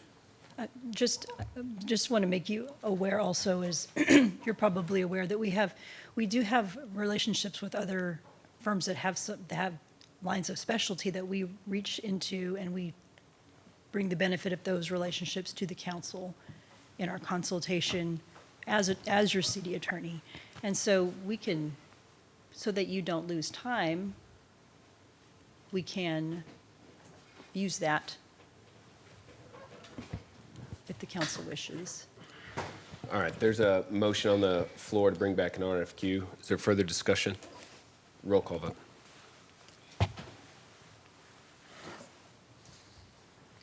Tobias. Aye. Flores-Cale. Yes. Bradshaw. Nay. Parsley.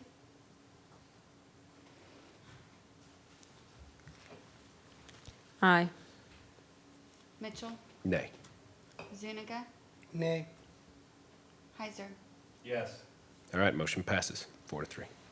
All right, next up, agenda item 24, discussion and possible action to host the first annual City of Kyle Gingerbread House Contest. Councilmember Parsley. Now I'm depressed to talk about this. All right, so I don't know if Grant can put the presentation up. All right, I know you might have questions, so let me just go through this real quick. I'm pretty sure not all of you know me from the past, but I'm very passionate about Christmas. And before joining council, right after moving to Kyle, I joined the Recreation Committee for Plum Creek, and I have organized their Christmas Bazaar for the last 6 years. It is something that I absolutely love because I think it brings people together. It's families events. So I also host a cookie exchange party with my neighbors every year. In the last cookie exchange, and I always bring gingerbread cookies, gingerbread people. Anyway, one of my friends actually suggested for the city of Kyle to host a gingerbread house competition. So this is what I'm asking for council to consider, hosting the first gingerbread house competition for the city. So ideally, these are the categories that I am suggesting. We will have kids 12 and under, teens 13 to 18, adults, families 2 to 6 members. Maybe businesses want to get involved, and the judging will be done in overall appearance, originality, craftsmanship theme, and then there will be a choice for people to vote on their favorite houses. These are the proposed entry dates, and I have gone over this through, I've talked to Parks and Recs about them, and they believe that maybe signing up by November 1st, submit the entries on November 29th, and have them displayed until December the 1st. Votes will take place on December 1st, and the winners will be announced during the tree lighting ceremony.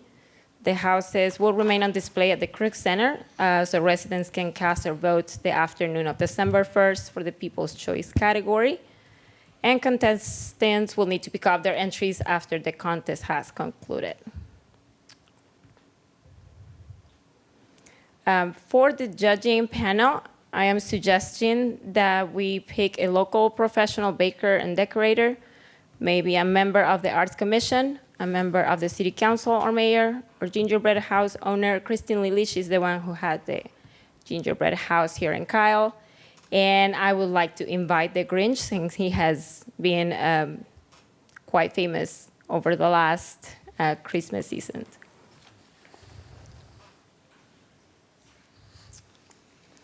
The rules that I would like to suggest is for only edible items to be used above the base of the entry, only edible materials. It doesn't have to be limited to just the cookie, but you can add candies, icing, gum paste, fondant, chocolate, stuff like that.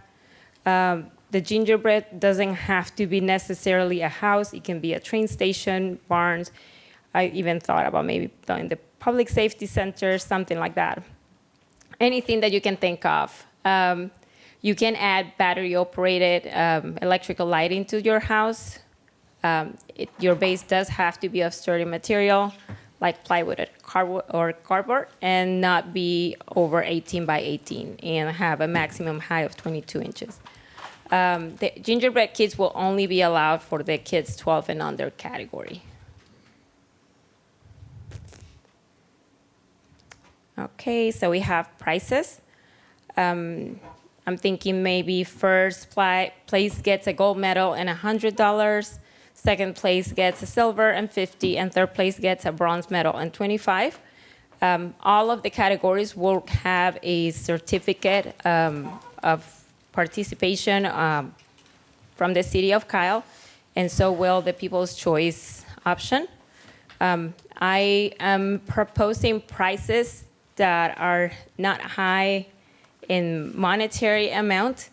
If the price option seems to be an issue, I am more than happy to pay for this myself. I know the medals are probably about $5 each on Etsy, so it's something that I could sponsor. I am happy to involve businesses to make donations to the prizes. So the following are additional things I'm not asking, but it's something to be considered. I know that our Parks Department has amazing ideas to decorate the parks, but I thought if you guys were okay, and if parks is something that they would like to consider, maybe having decorations, maybe dressing up the Crook Center with a couple of gingerbread decorations. I know that it's not so complicated to do it yourself, so I'm happy to volunteer to that too. So I wanted to put a couple of ideas of houses I have seen. And the other thing that I would like to be considered, and this is not something to be done this year, but in years to come, if this were something to stick up, maybe get a small gingerbread house as a picture prop, so the Grinch can take pictures with the kids during the tree lighting ceremony. So anyway, those were my thoughts. There are some links for you guys to explore. I know other cities do it. It doesn't have to be a big event. I feel like most of the rules have been lined up already, and I don't believe that this will take much time from our Parks Department, but I'll be happy to see if Mariana has any thoughts or comments that she wants to add.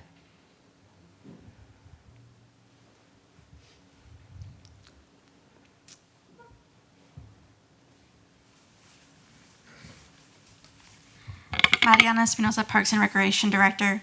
So Mayor and Council, I'm not sure if you noticed, but the last couple of years we have attempted to bring gingerbread alive in the decorations. So 2 years ago we decorated the Krug building like a gingerbread house. And then last year we attempted to decorate the gazebo like a gingerbread house. So when Councilmember Parsley brought this to our attention, we thought it'd be very fun and not very difficult to implement as part of Santa's arrival day. So we could definitely do a contest and announce the winners during Santa's arrival. Decorating the Krug building like a gingerbread house would be a lot more challenging, and we'd have to definitely look a little more into that, but I'm always willing to. Sounds like a fun task. Do you need a task force to do this? Or I don't think are y'all so. ready to just go? You tell Mariana, you tell me. So staff, when Councilmember initially brought this to our department, they already have application ready to go, outline the rules. They're ready to, once holiday season comes closer, put the contest in place. The decorating part, we still have to do a little work on. I'd like to make a motion to direct staff to proceed with the proposal to host a first annual City of Kyle Gingerbread House Contest. Second. Motion by the mayor, seconded by Councilmember Flores-Cale. Is there discussion on the motion? Mayor Pro Tem. 2 questions. How many houses, 18 by 18, how many houses would fit in the crude building? Let's say we have 25 entries, or maybe 40, or maybe 10. That's one of the things I forgot to line up, that we may need to cap the number of entries by category, just because I don't want like 60,000 houses, that the we can size. honestly take, yeah. They can only be so big. Yeah. They have to fit within a 24 by 24 frame or something like that. And the second question will be the safety issue as far as the electrical lighting.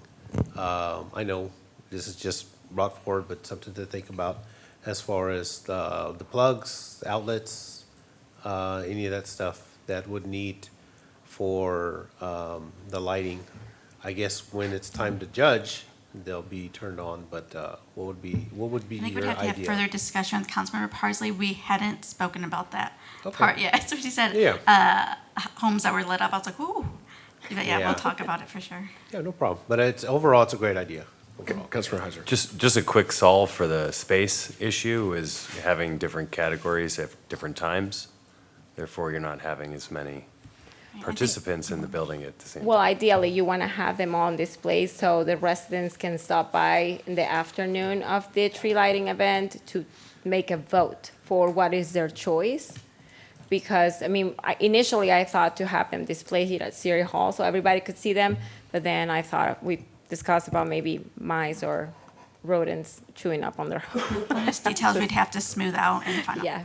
Discuss. So, there are details to be worked on, but I'm happy if you guys consider it. And you want the Grinch to be on there? The as judge? Yes. Okay, so That would be I don't great. think he's on As long parole, as he is does he? not destroy the home. Anybody know if he's on parole? He might be out. He's time served? Okay, good. All right, as long as he's off paper. All right, other discussion? Councilor Zuniga. So this will not cost any extra funds or advertising time from city staff? And I could see Rachel still has to do a lot of communication.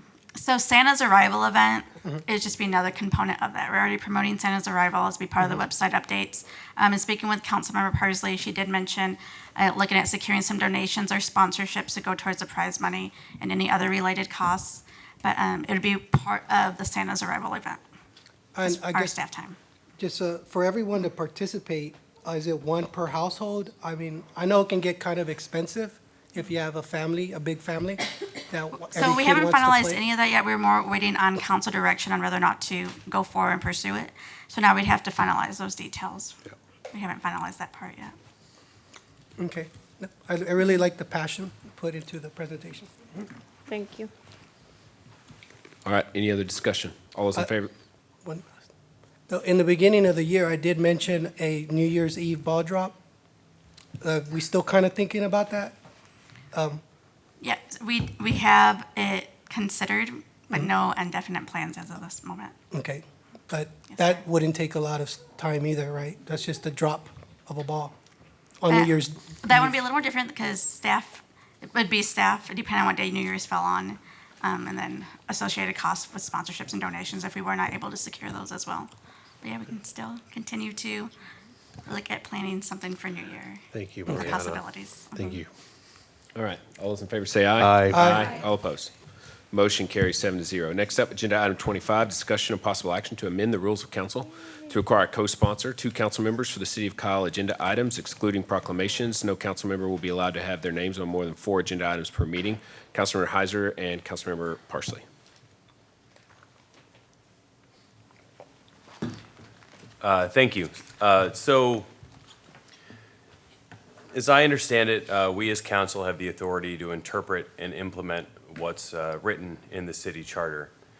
And using the charter as guidance, councils that have preceded me in my time here have interpreted the charter to limit the number of items per member to 3. From my understanding, that was done in order to maintain a level of efficiency to our meetings. This co-sponsored agenda item was not brought about to further increase efficiency or to limit conversation. It solely was brought about to encourage more conversation in the form of collaboration. In my short time here, time spent on the dais has been used for debate and problem solving, not for ideating. My hope is that having co-sponsors for agenda items is not seen as restrictive, but more so, it's seen as a way to encourage us to collaborate and sync our visions for the city. 3 of us are at large, and 3 of us represent individual districts. I see this as an opportunity for us to work more closely on our ideas before they get to the dais, as a way to strengthen those ideas in advance of them being thrown to the wolves. If you want to think of this as forced collaboration, then have at it. I yield. Councilmember Parsley. I do think that collaboration is the key word for this item. I think working together, it does help have 2 people think about something and bring more ideas. So whenever an item comes to the table, it will have probably 2 different points of view, but the same agreement. So the more solid items will be presented if 2 people work on them. I know sometimes, because this has happened in the past, when a council member brings an item and a motion gets made, and if the motion were to be denied, then that's the end of the item. Maybe having better understanding ahead of time with a different set of eyes. And it's not only about doing the homework when somebody brings an item, but having a different perspective and maybe different motions or better motions will come to the table and less things could be denied. Those are my thoughts. So the other thing I believe is, we could exclude proclamation from this. I would like to also address the bringing back items that have not passed. I believe that will be excluded from having two sponsor items. And I will also, to add to that, like to be considered for a council member to bring back an item. I know there is section 8.ai for a council member to bring an item or to be able to rescind the vote, not only on the same meeting, but the following meeting. There's a section that only allows for a council member to rescind the vote or reconsider the vote on the same meeting. I don't know if it's possible for that to be to the next meeting, because we have had that issue over the last couple of meetings. Yeah, the agenda language is fairly well defined on this particular issue, but that can be brought back at another meeting to address that issue that you're raising. Okay. Councilmember Flores-Cale. Okay, What Paige is saying is that because of the way this agenda is worded, we can only speak about it in the context of the Gotcha, okay. specifics. So Okay. all the other stuff, the rules of council aren't being brought, only these 2 particular items. Gotcha. So the 2 particular items are limit of 4, and the other one is a co-sponsor. So, and I'm going to be honest, I don't support forced collaboration in the least. And I feel like this agenda item, hinders the charter. So, of course, I go to the charter for my legal backup. There is a section 3.07 that states council members may require any item related to city business to be placed on an agenda for which notice may be given. So my question to Councilmember Parsley and Councilmember Heiser is, if a council member requests an item related to city business to be placed on an agenda and they are told no because they do not have a co-sponsor, how does this not violate the city's charter? Well, the answer is it doesn't violate the city's charter in the same way that if a council member today asks for a 4th item, they will be told no, even though the charter says that they may require it, because we interpret the rules of council, which further define and explain what can and cannot happen. But there's nothing in the charter that states how many items. Correct. So that's correct. But to deny somebody the ability to put something on the charter is specifically addressed in this section. It says you cannot deny them. So if it's just no reason, then that to me is a violation, to the extent that I was willing to write the district attorney and get his advice, and not the current one, but previously. And the truth is, he says to stick it on the agenda and let the council decide. I don't want to have to do that every single time. And I don't think it's appropriate. I've got several emails and texts, and I always take everybody into consideration. A lot of people feel like this is limiting what we can talk about, that it's a censorship. For me, I can agree to that, but more importantly, I feel like it violates the charter in the sense that we will no longer be able to put any item on, related to city business on the agenda. And I think Well, that's... I'm not making a statement about whether you want to vote for or against it. I'm just saying that the specific answer to your question, Georgetown has the exact same rule that's being proposed here. So the specific answer to your question of how does this not violate the charter is in the same way that our current rules don't violate the charter. Okay, so my question would be, what's Georgetown's charter say? Does it say the same thing? Because we can have different rules of councils, but we also have different charters. So it all depends on what that says. And for me, there's no way I'm going to support, I don't want to be told no because I feel like I don't know if I need to go to Mayor Mitchell or Councilmember Tobias, or I can only talk to 2 people. Otherwise, it becomes a quorum. And so what if the person that is willing to co-sponsor this with me, I don't get an opportunity to talk to because they were the 3rd person I was going to ask? How do we know how that looks? So I feel like it's a slippery slope between, an open meetings violation and censorship. Councilor Zuniga. So my thoughts on it is we're already doing this when we collaborate with each other. I don't really understand why we have to have both our names on an agenda item. To me, that almost is borderline collusion at best. I don't like to give up my independence, and I don't want anyone to have to force me to have to work with someone else. So I'm a busy guy. I value my time. I'm pretty sure I can do my own research, talk to staff, and bring anything that I feel is important that the residents want immediately to the city council.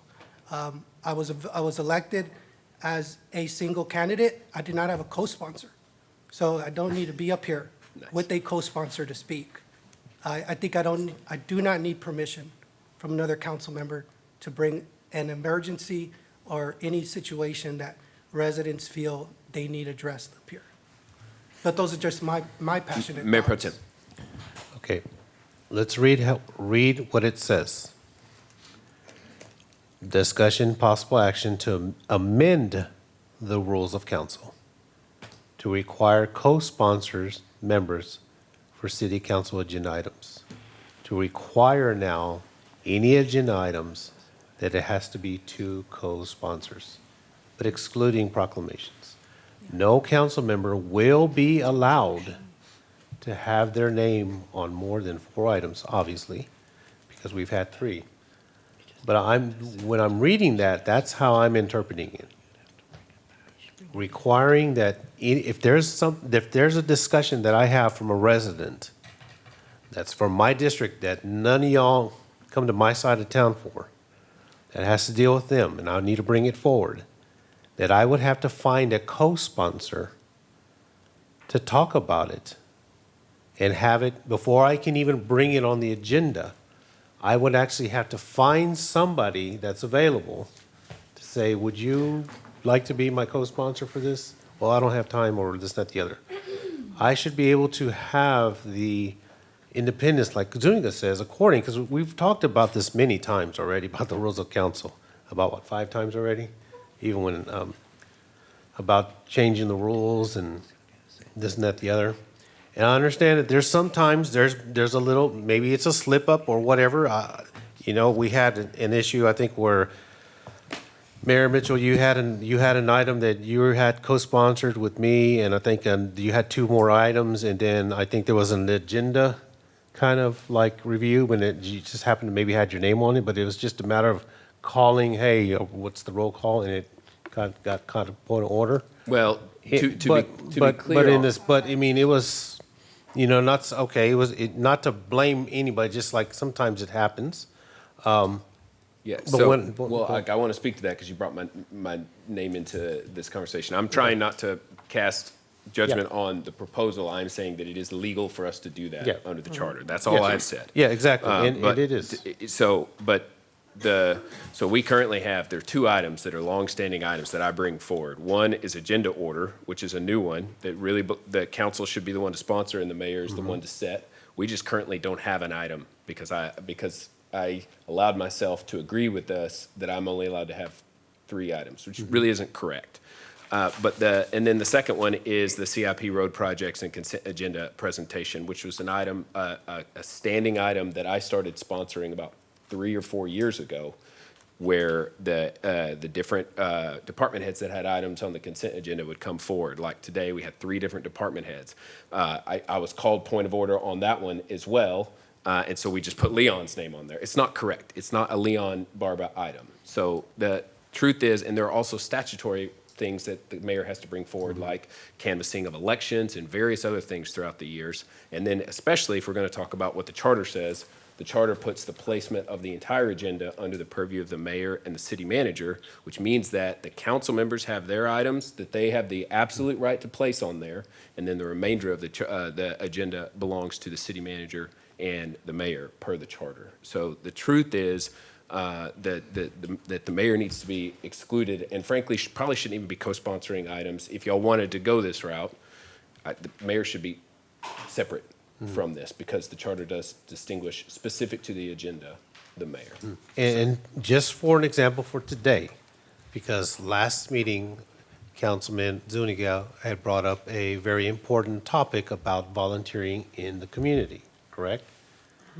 There was the KASZ seniors that were going to be recognized as well. So I reached out to Councilman Zuniga and said, hey, out of respect for what you're bringing forward and out of respect for what we're doing here, would you like to co-sponsor? And asking him if he'd like to co-sponsor, which he gracefully did. But I think when we're starting to say, we're limiting to say, okay, there's certain items on here that we want to bring as far as agenda items. The only way we're going to be able to do this, I have to find somebody to tag along with me, because that's how I'm reading this. Councilman Bradshaw. So I'm hearing some reservations about adding a co-sponsor. And I'm trying to listen to everyone to come to identify what issue it is that we're trying to resolve here. If it is collaboration, I can support that. If it is bringing forward better quality agenda items, I can definitely support that. I think that we have wasted a lot of time on this dais talking about some really silly things that could probably be handled off the dais just by having conversations with staff or with each other. If that is the case, if that is what we are trying to resolve, I think that we can probably elaborate and clarify on what city business is in the rules of council, and maybe give more of a specific definition to the types of items that we should be bringing forward, rather than, if people have reservations about adding a co-sponsor. I really could go either way, because I don't feel like I would bring forward anything that I couldn't get a co-sponsor for. So those are my thoughts. I'm open to hearing what everybody else has to say. It does seem like there's some legal hurdles that we would have to go through, and it does seem like some of the council members are not necessarily on board with adding a co-sponsor, so just my 2 cents. Councilman Heiser. All right, I can get on board with what you're suggesting to find the nuance in types of council matters. I can understand the reluctance to get on board with an idea that is bold like this. With that said, it really saddens me that the 3 people who've chosen to speak have brought up the concerns through the lens of important needs to their constituents. Like the fact that you guys think that if something were important to your constituents, that you couldn't look up and down this dais and find one person to support your agenda item. That is the entire point of this, what I'm trying to do here. That is where you guys don't think that the collaboration exists, that we don't equally care about one another and one another's duty as elected officials. That is the problem, because we could be having these conversations in advance of council meetings. There's 2 items tonight that we hemmed and hawed about for good reason, but if we had talked about it in advance, we would have not hemmed and hawed about it. It would have been an easier decision with a clear-cut path forward. The last item in regards to the law firm. I'm all for, that is a great, it is a great example because I support you, I support the item, but I'm gonna be sitting here and be like, all right, what now? Come a month from now, when we close the RFP process, now what? I don't like voting for stuff like that because it makes me uncomfortable because we're just exercising, we're just doing things for the sake of doing things with no real certain outcome. There's no clear path forward. There's just gonna say we're gonna do this, but not figure out what's gonna happen next. If we were to collaborate, and I said forced collaboration is a way to try to bring light to something I could tell was going to become contentious, forced collaboration, because we should want to collaborate. When you and I had the battle of all battles after the last meeting, one of the things that you said to me was, you should have called me to talk about the police floor plan of the safety center. And what did I say to you? I said, you should have called me. Well, that's just like us pointing fingers at one another. That's not helpful. But what I'm trying to do here is if this were to be something that we could figure out a way to execute, we would be making that phone call. We would have come to the dais with an agenda item that was near bulletproof. And that's a way for us to work as a council, to work on our vision together. We haven't had our visioning workshop. We don't have we haven't hired the city manager yet. We lack certain things that would bring us closer as a council, and we don't have them. This is something, and I'm just gonna pull back the curtain a little bit, and on my soapbox right now, but Councilmember Parsley and I are like way opposite ends of the world, or we were, okay? Before I became elected. And once I became elected, we put our heads together and we realized we're not that different. There's a lot in common between us that we just didn't know existed. But we forced ourselves to collaborate with one another. And we've come up with some really good ideas. At least I think we have, but that's for another day. And my point being here is if we believe that this item is for good, and we as a council believe that we together can do good, then there shouldn't be a feeling of, Councilmember Tobias, I totally understand what you're saying, is that you don't want to have to be making phone calls. Are you available to co-sponsor? But you shouldn't have to worry. There is someone that is going to be there for you, because if it is a matter that is important to the city, you will get the support of council. Can I add something? I digress. Councilmember Zuniga. I get what you're saying, Bear, Councilmember Bear, but we have different personalities. We have different backgrounds. I am an independent person. Nobody up here knows which way I vote. I break with Flores, I break with the mayor. But what I'm seeing here is a pattern, and this is what I'm afraid of.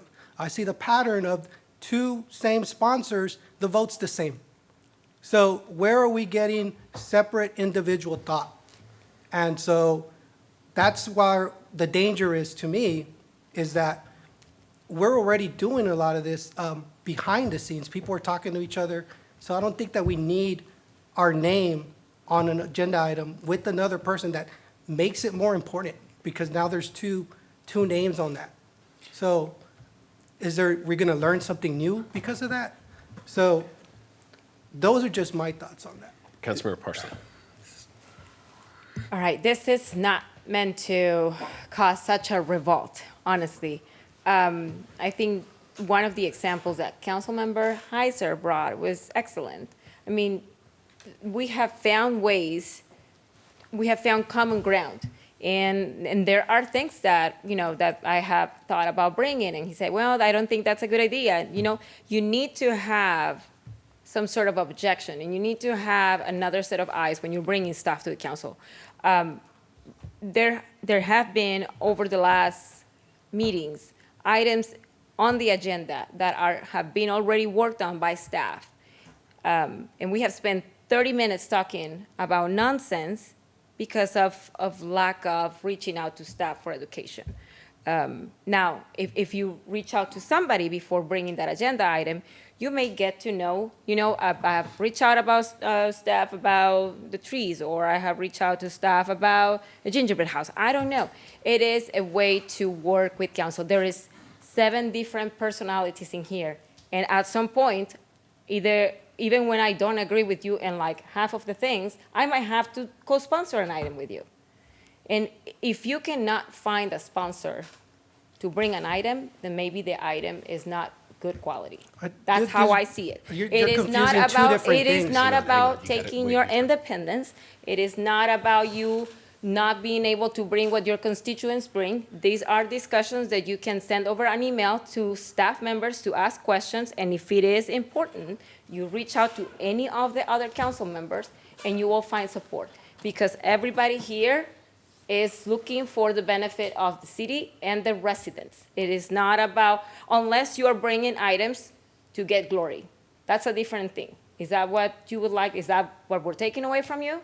You're confusing, wait, I did not bring a gingerbread agenda item up. All right, hang on. We can't digress any further than this. Otherwise, we just got to be done. So I will just say that number one is that we are allowed to require co-sponsors per the charter if we amend our rules of council. So that's number one. Number two is if we try it and it doesn't work, we can always amend it back. Number three is that what Councilmember Parsley had to say there is very appropriate. If you don't have an item, if you have an item that you can't get a co-sponsor, maybe it's not a good item to bring forward. I say that looking at this dais, knowing the relationships that are here, and everybody has relationships. There's not just a small group. Everybody has relationships with everybody. I don't think anybody would have any trouble getting an item sponsored by someone else if it was a good item. It just requires a little bit extra work, which hopefully will save time on the dais, which is ultimately what I think we are in need of, because oftentimes our meetings, it is very common, I will say this, for the feedback that I get from people who watch and participate in these meetings across the board, is that they go too long and that we really spin out once we start getting to the council items, because there's a lot of debate and a lot of lack of preparation that goes into the general discussion that we have. So for those reasons, I would be willing to try this out. But I understand the conservative nature of the desire to have that independence. I just think we're in a position here where there's no way we're all going to agree on this. But we still have to decide on rules that we can live by. I personally would love to implement, and I've discussed it many times with lots of nodding heads, rules required to limit the time that we discuss items, and that's been proposed by Mayor Pro Tem many times. All different kinds of ways to just try to rein in the extensive conversations that we have on the variety of topics, oftentimes just that end with us kicking it back to staff with just some kind of general direction for more research and work to be done. Just last nice things, okay? All right, now I'm going to go to, I'm sorry, Councilmember Flores-Cale. But it has to come back to me. That's fine. You'll get. All right, so I'm sorry it got this far. That was not my intent either. To address some of the issues, I think Councilmember Heiser has said it well when he said these 3 people are not, in favor of it. These are also 3 people that drive to Austin every day. So let me make clear that I am a busy person. I go to work every single day, 5 days a week, and my time is very limited. I fear that I may not be able to get a co-sponsor. Mayor Mitchell, you know darn good and well, so does Jerry, that I submit my items at the last minute, and that is because I'm so busy. So now I fear if I don't talk to somebody in an amount of time that's sufficient, or maybe they've already given their two, because now we're only allowed 2 each. If we're saying 4, I'm assuming it can be broken up to 2 and 1, 3 and 1, depending on who you choose to go with. If someone went with me, I usually have 3 items because it's important to me to get things done before my term is up. And so ultimately, I'd be giving up one. If me and Councilmember Zuniga agreed to co-sponsor each other, now that's 2 items. So that's a fear for me as well, is what am I going to do if I can't find somebody? Not any other reason than I'm just busy. If you ask me my personal opinion, which is what you gave Mayor Mitchell, I don't believe this is legal according to the charter. If it passes, I will challenge this in every aspect. I don't think bringing it back is a good idea. I don't think passing it is a good idea. I don't think co-sponsorship should be a requirement. It never has been, and I don't think it should ever be. I think there are ways to control the meeting. I agree, because I get up the next day, I take my son to school, and I am tired. And when I leave here at 2 o'clock in the morning, I'm even more tired. So for me, I want to go home early too. There are ways to control that besides limiting our sponsorship or limiting what we can put on the agenda. Do you have a suggestion on a way to control that? Absolutely. Call a motion. Call a point of order. Make the meeting move. There are several ways already within our rules of council and in Robert's rules that we could utilize. And I'm going to say I've never seen it done more than it has been lately. And I think that's good. It's a way to move forward, whereas we decide collectively as a council what we do and we don't want to talk about. All right, Councilmember Bradshaw. You've already gone twice. You've only gone once, so I'm trying to get everybody on the same page. Fair and equitable. Okay, so I'm hearing we want to be more efficient with our time. I'm hearing that we want better agenda items, and I'm hearing that we are encouraging each other to talk with one another before the meeting and talk with staff about our items before the meeting. I think we are all in agreement that that is our objective here. That was the intention behind this item, not to censor, not to do anything other than try to make sure that we're working together and being efficient in our roles. But I do understand the reservations, I do understand the hesitancy, and I do feel like we can all get to that place. I am completely with Mayor Pro Tem Tobias when it comes to time limits on items. I mean, look at this one. We've all spoken in circles. We're all saying the same thing in different ways and getting upset because we don't feel like our opinions are being heard on this particular item. And I feel like if we can restrict that or limit that to a certain amount of minutes, people will be more efficient with their words and what they're saying. I feel like there is a lot of fluff around what really needs to be said on this dais, and restricting time for each item is a great way to do that. And again, I also think that clarifying the definition of what city business is in the rules of council as far as what items should be making it onto the agenda versus what items could actually be handled and addressed directly with staff. Yeah, just the problem with time limits or filibustering. Some items only require a minute or two. Some items really do require more conversation, and it can be a situation where you interpret those rules in such a way, it puts a lot of pressure on the chair trying to manage that, and there's just challenges. We've discussed it, but when you really start thinking about practically, it just doesn't, that's why they don't get implemented very often, time limits in public meetings. Councilor Zuniga. So I do hear what everybody is saying, and like I said, I really am passionate about my freedom and independence in this country. But let's look at this. I am willing to collaborate. If we're going to do a study and see how this works, for the sake of cooperation, I will do it. I'll agree to that. I do think that we should shorten some of the things that we're saying.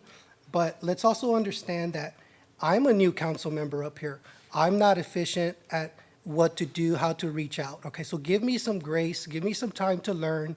Don't put me up here expecting this very fine, polished politician speak, okay? So, and sometimes I do reach out to staff.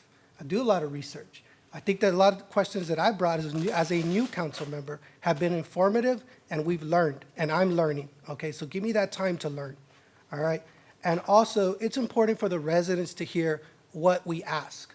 So there is a gray area, what should we bring to an agenda? But I do agree with Ms. Bradshaw. Some of this stuff probably should be handled with staff. But in no way, do I want to be rude or not a team player. So, but that's just where I come from, to protect my independence. Nothing more. Councilor Heiser.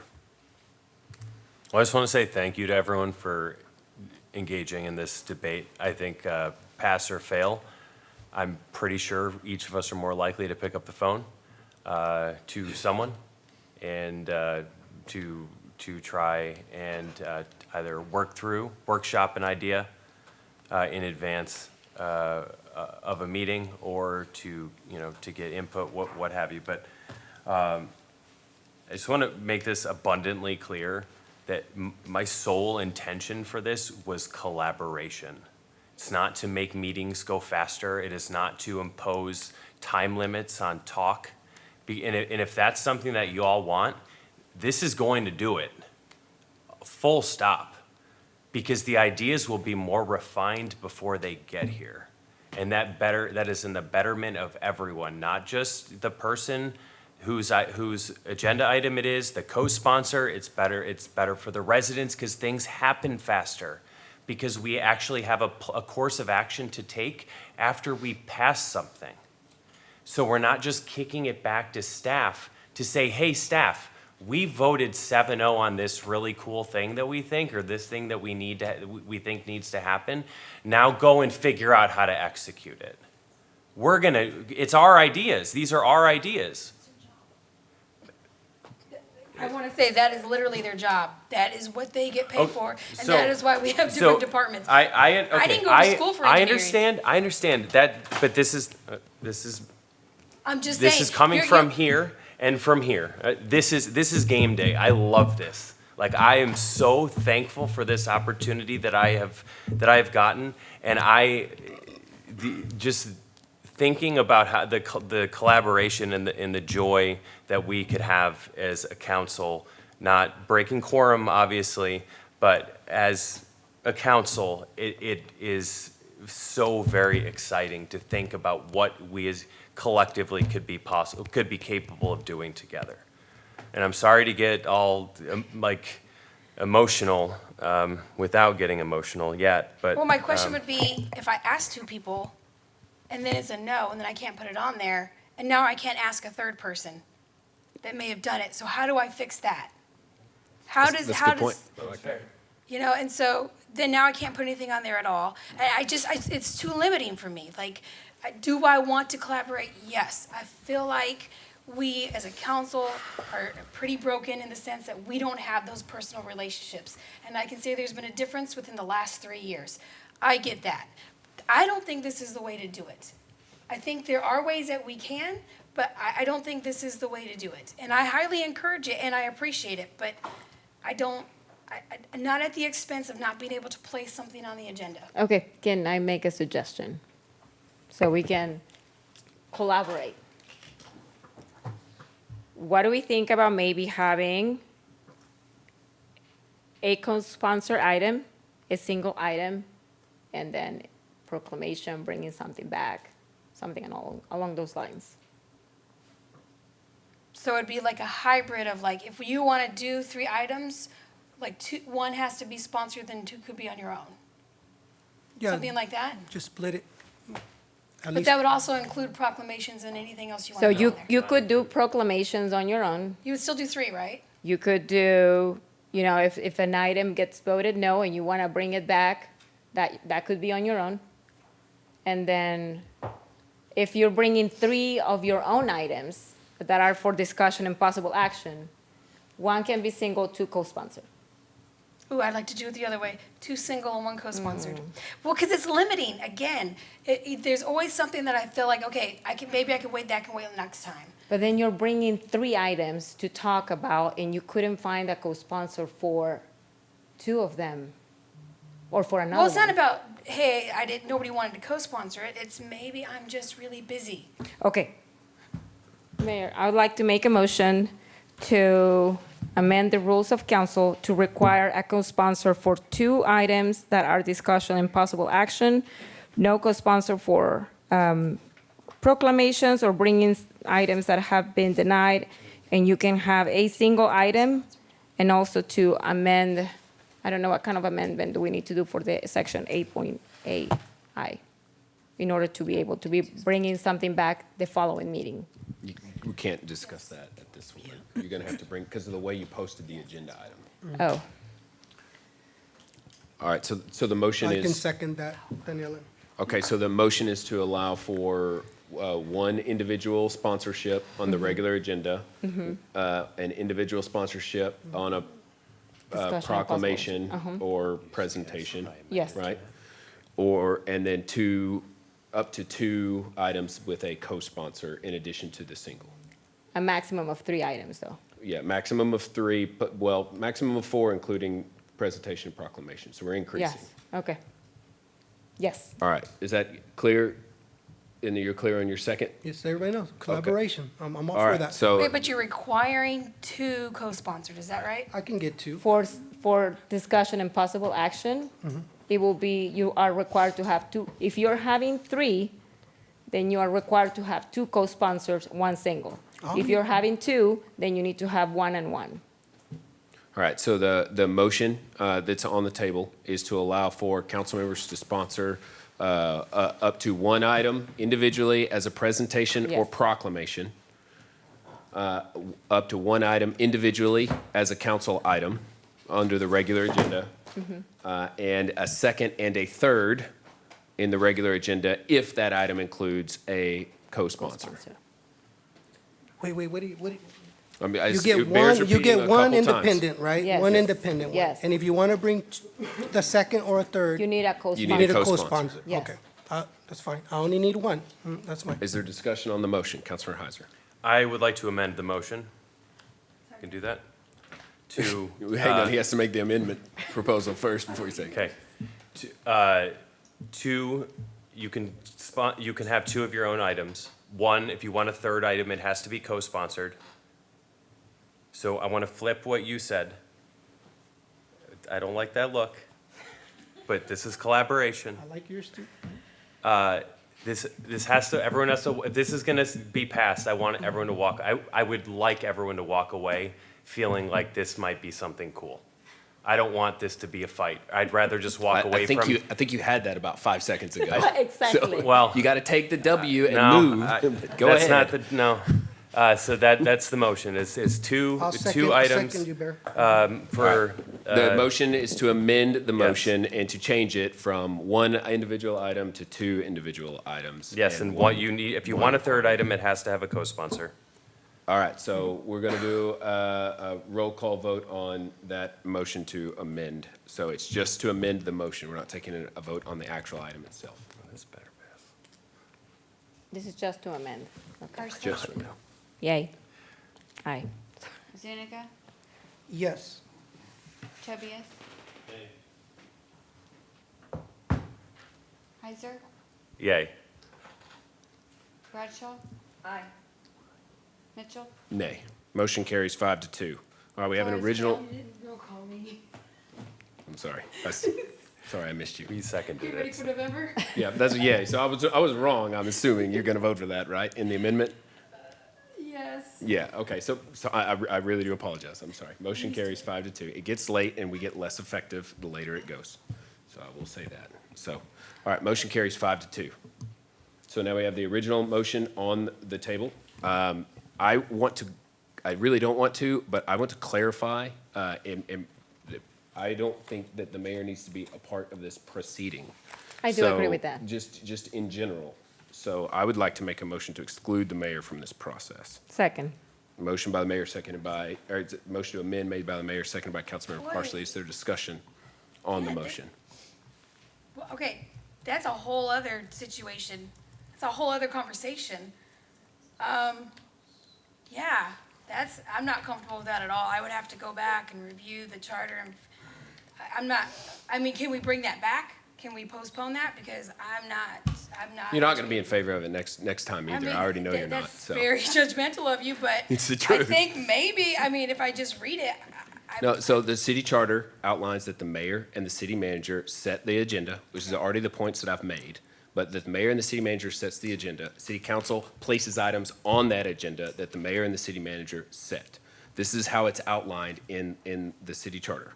So what this requirement that the mayor be subjected to this is causing me to have to do multiple things that aren't transparent, such as not have a sponsor on the rules of, on the agenda order item. There's no sponsor, it just exists on the agenda, which someone's supposed to place it there.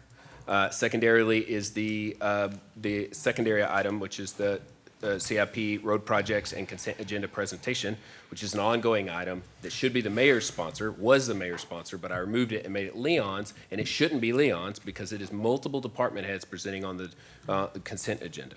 Well, why not Additional city items. manager? What's that? What, I thought it used to be city manager. No, it was always the mayor. That item came from me. Okay, so Many years ago, it was my sponsor item. What I'm saying is. I'd like to call a point of order, please.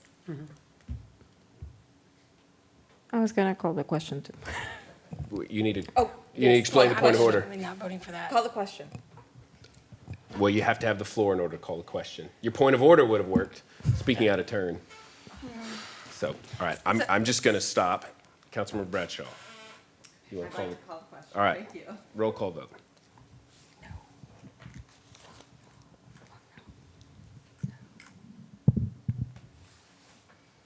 Bradshaw, Aye. Tobias, Yeah. Mitchell, Yes. Flores-Cale. This is just calling the question, correct? No, this is for the motion of the mayor to be excluded from. No, it is calling the question. Oh, So, okay, I sorry. apologize. So it's just forcing the vote on the Yeah, amendment. do we want to stop talking about this or not? That's what it means, no.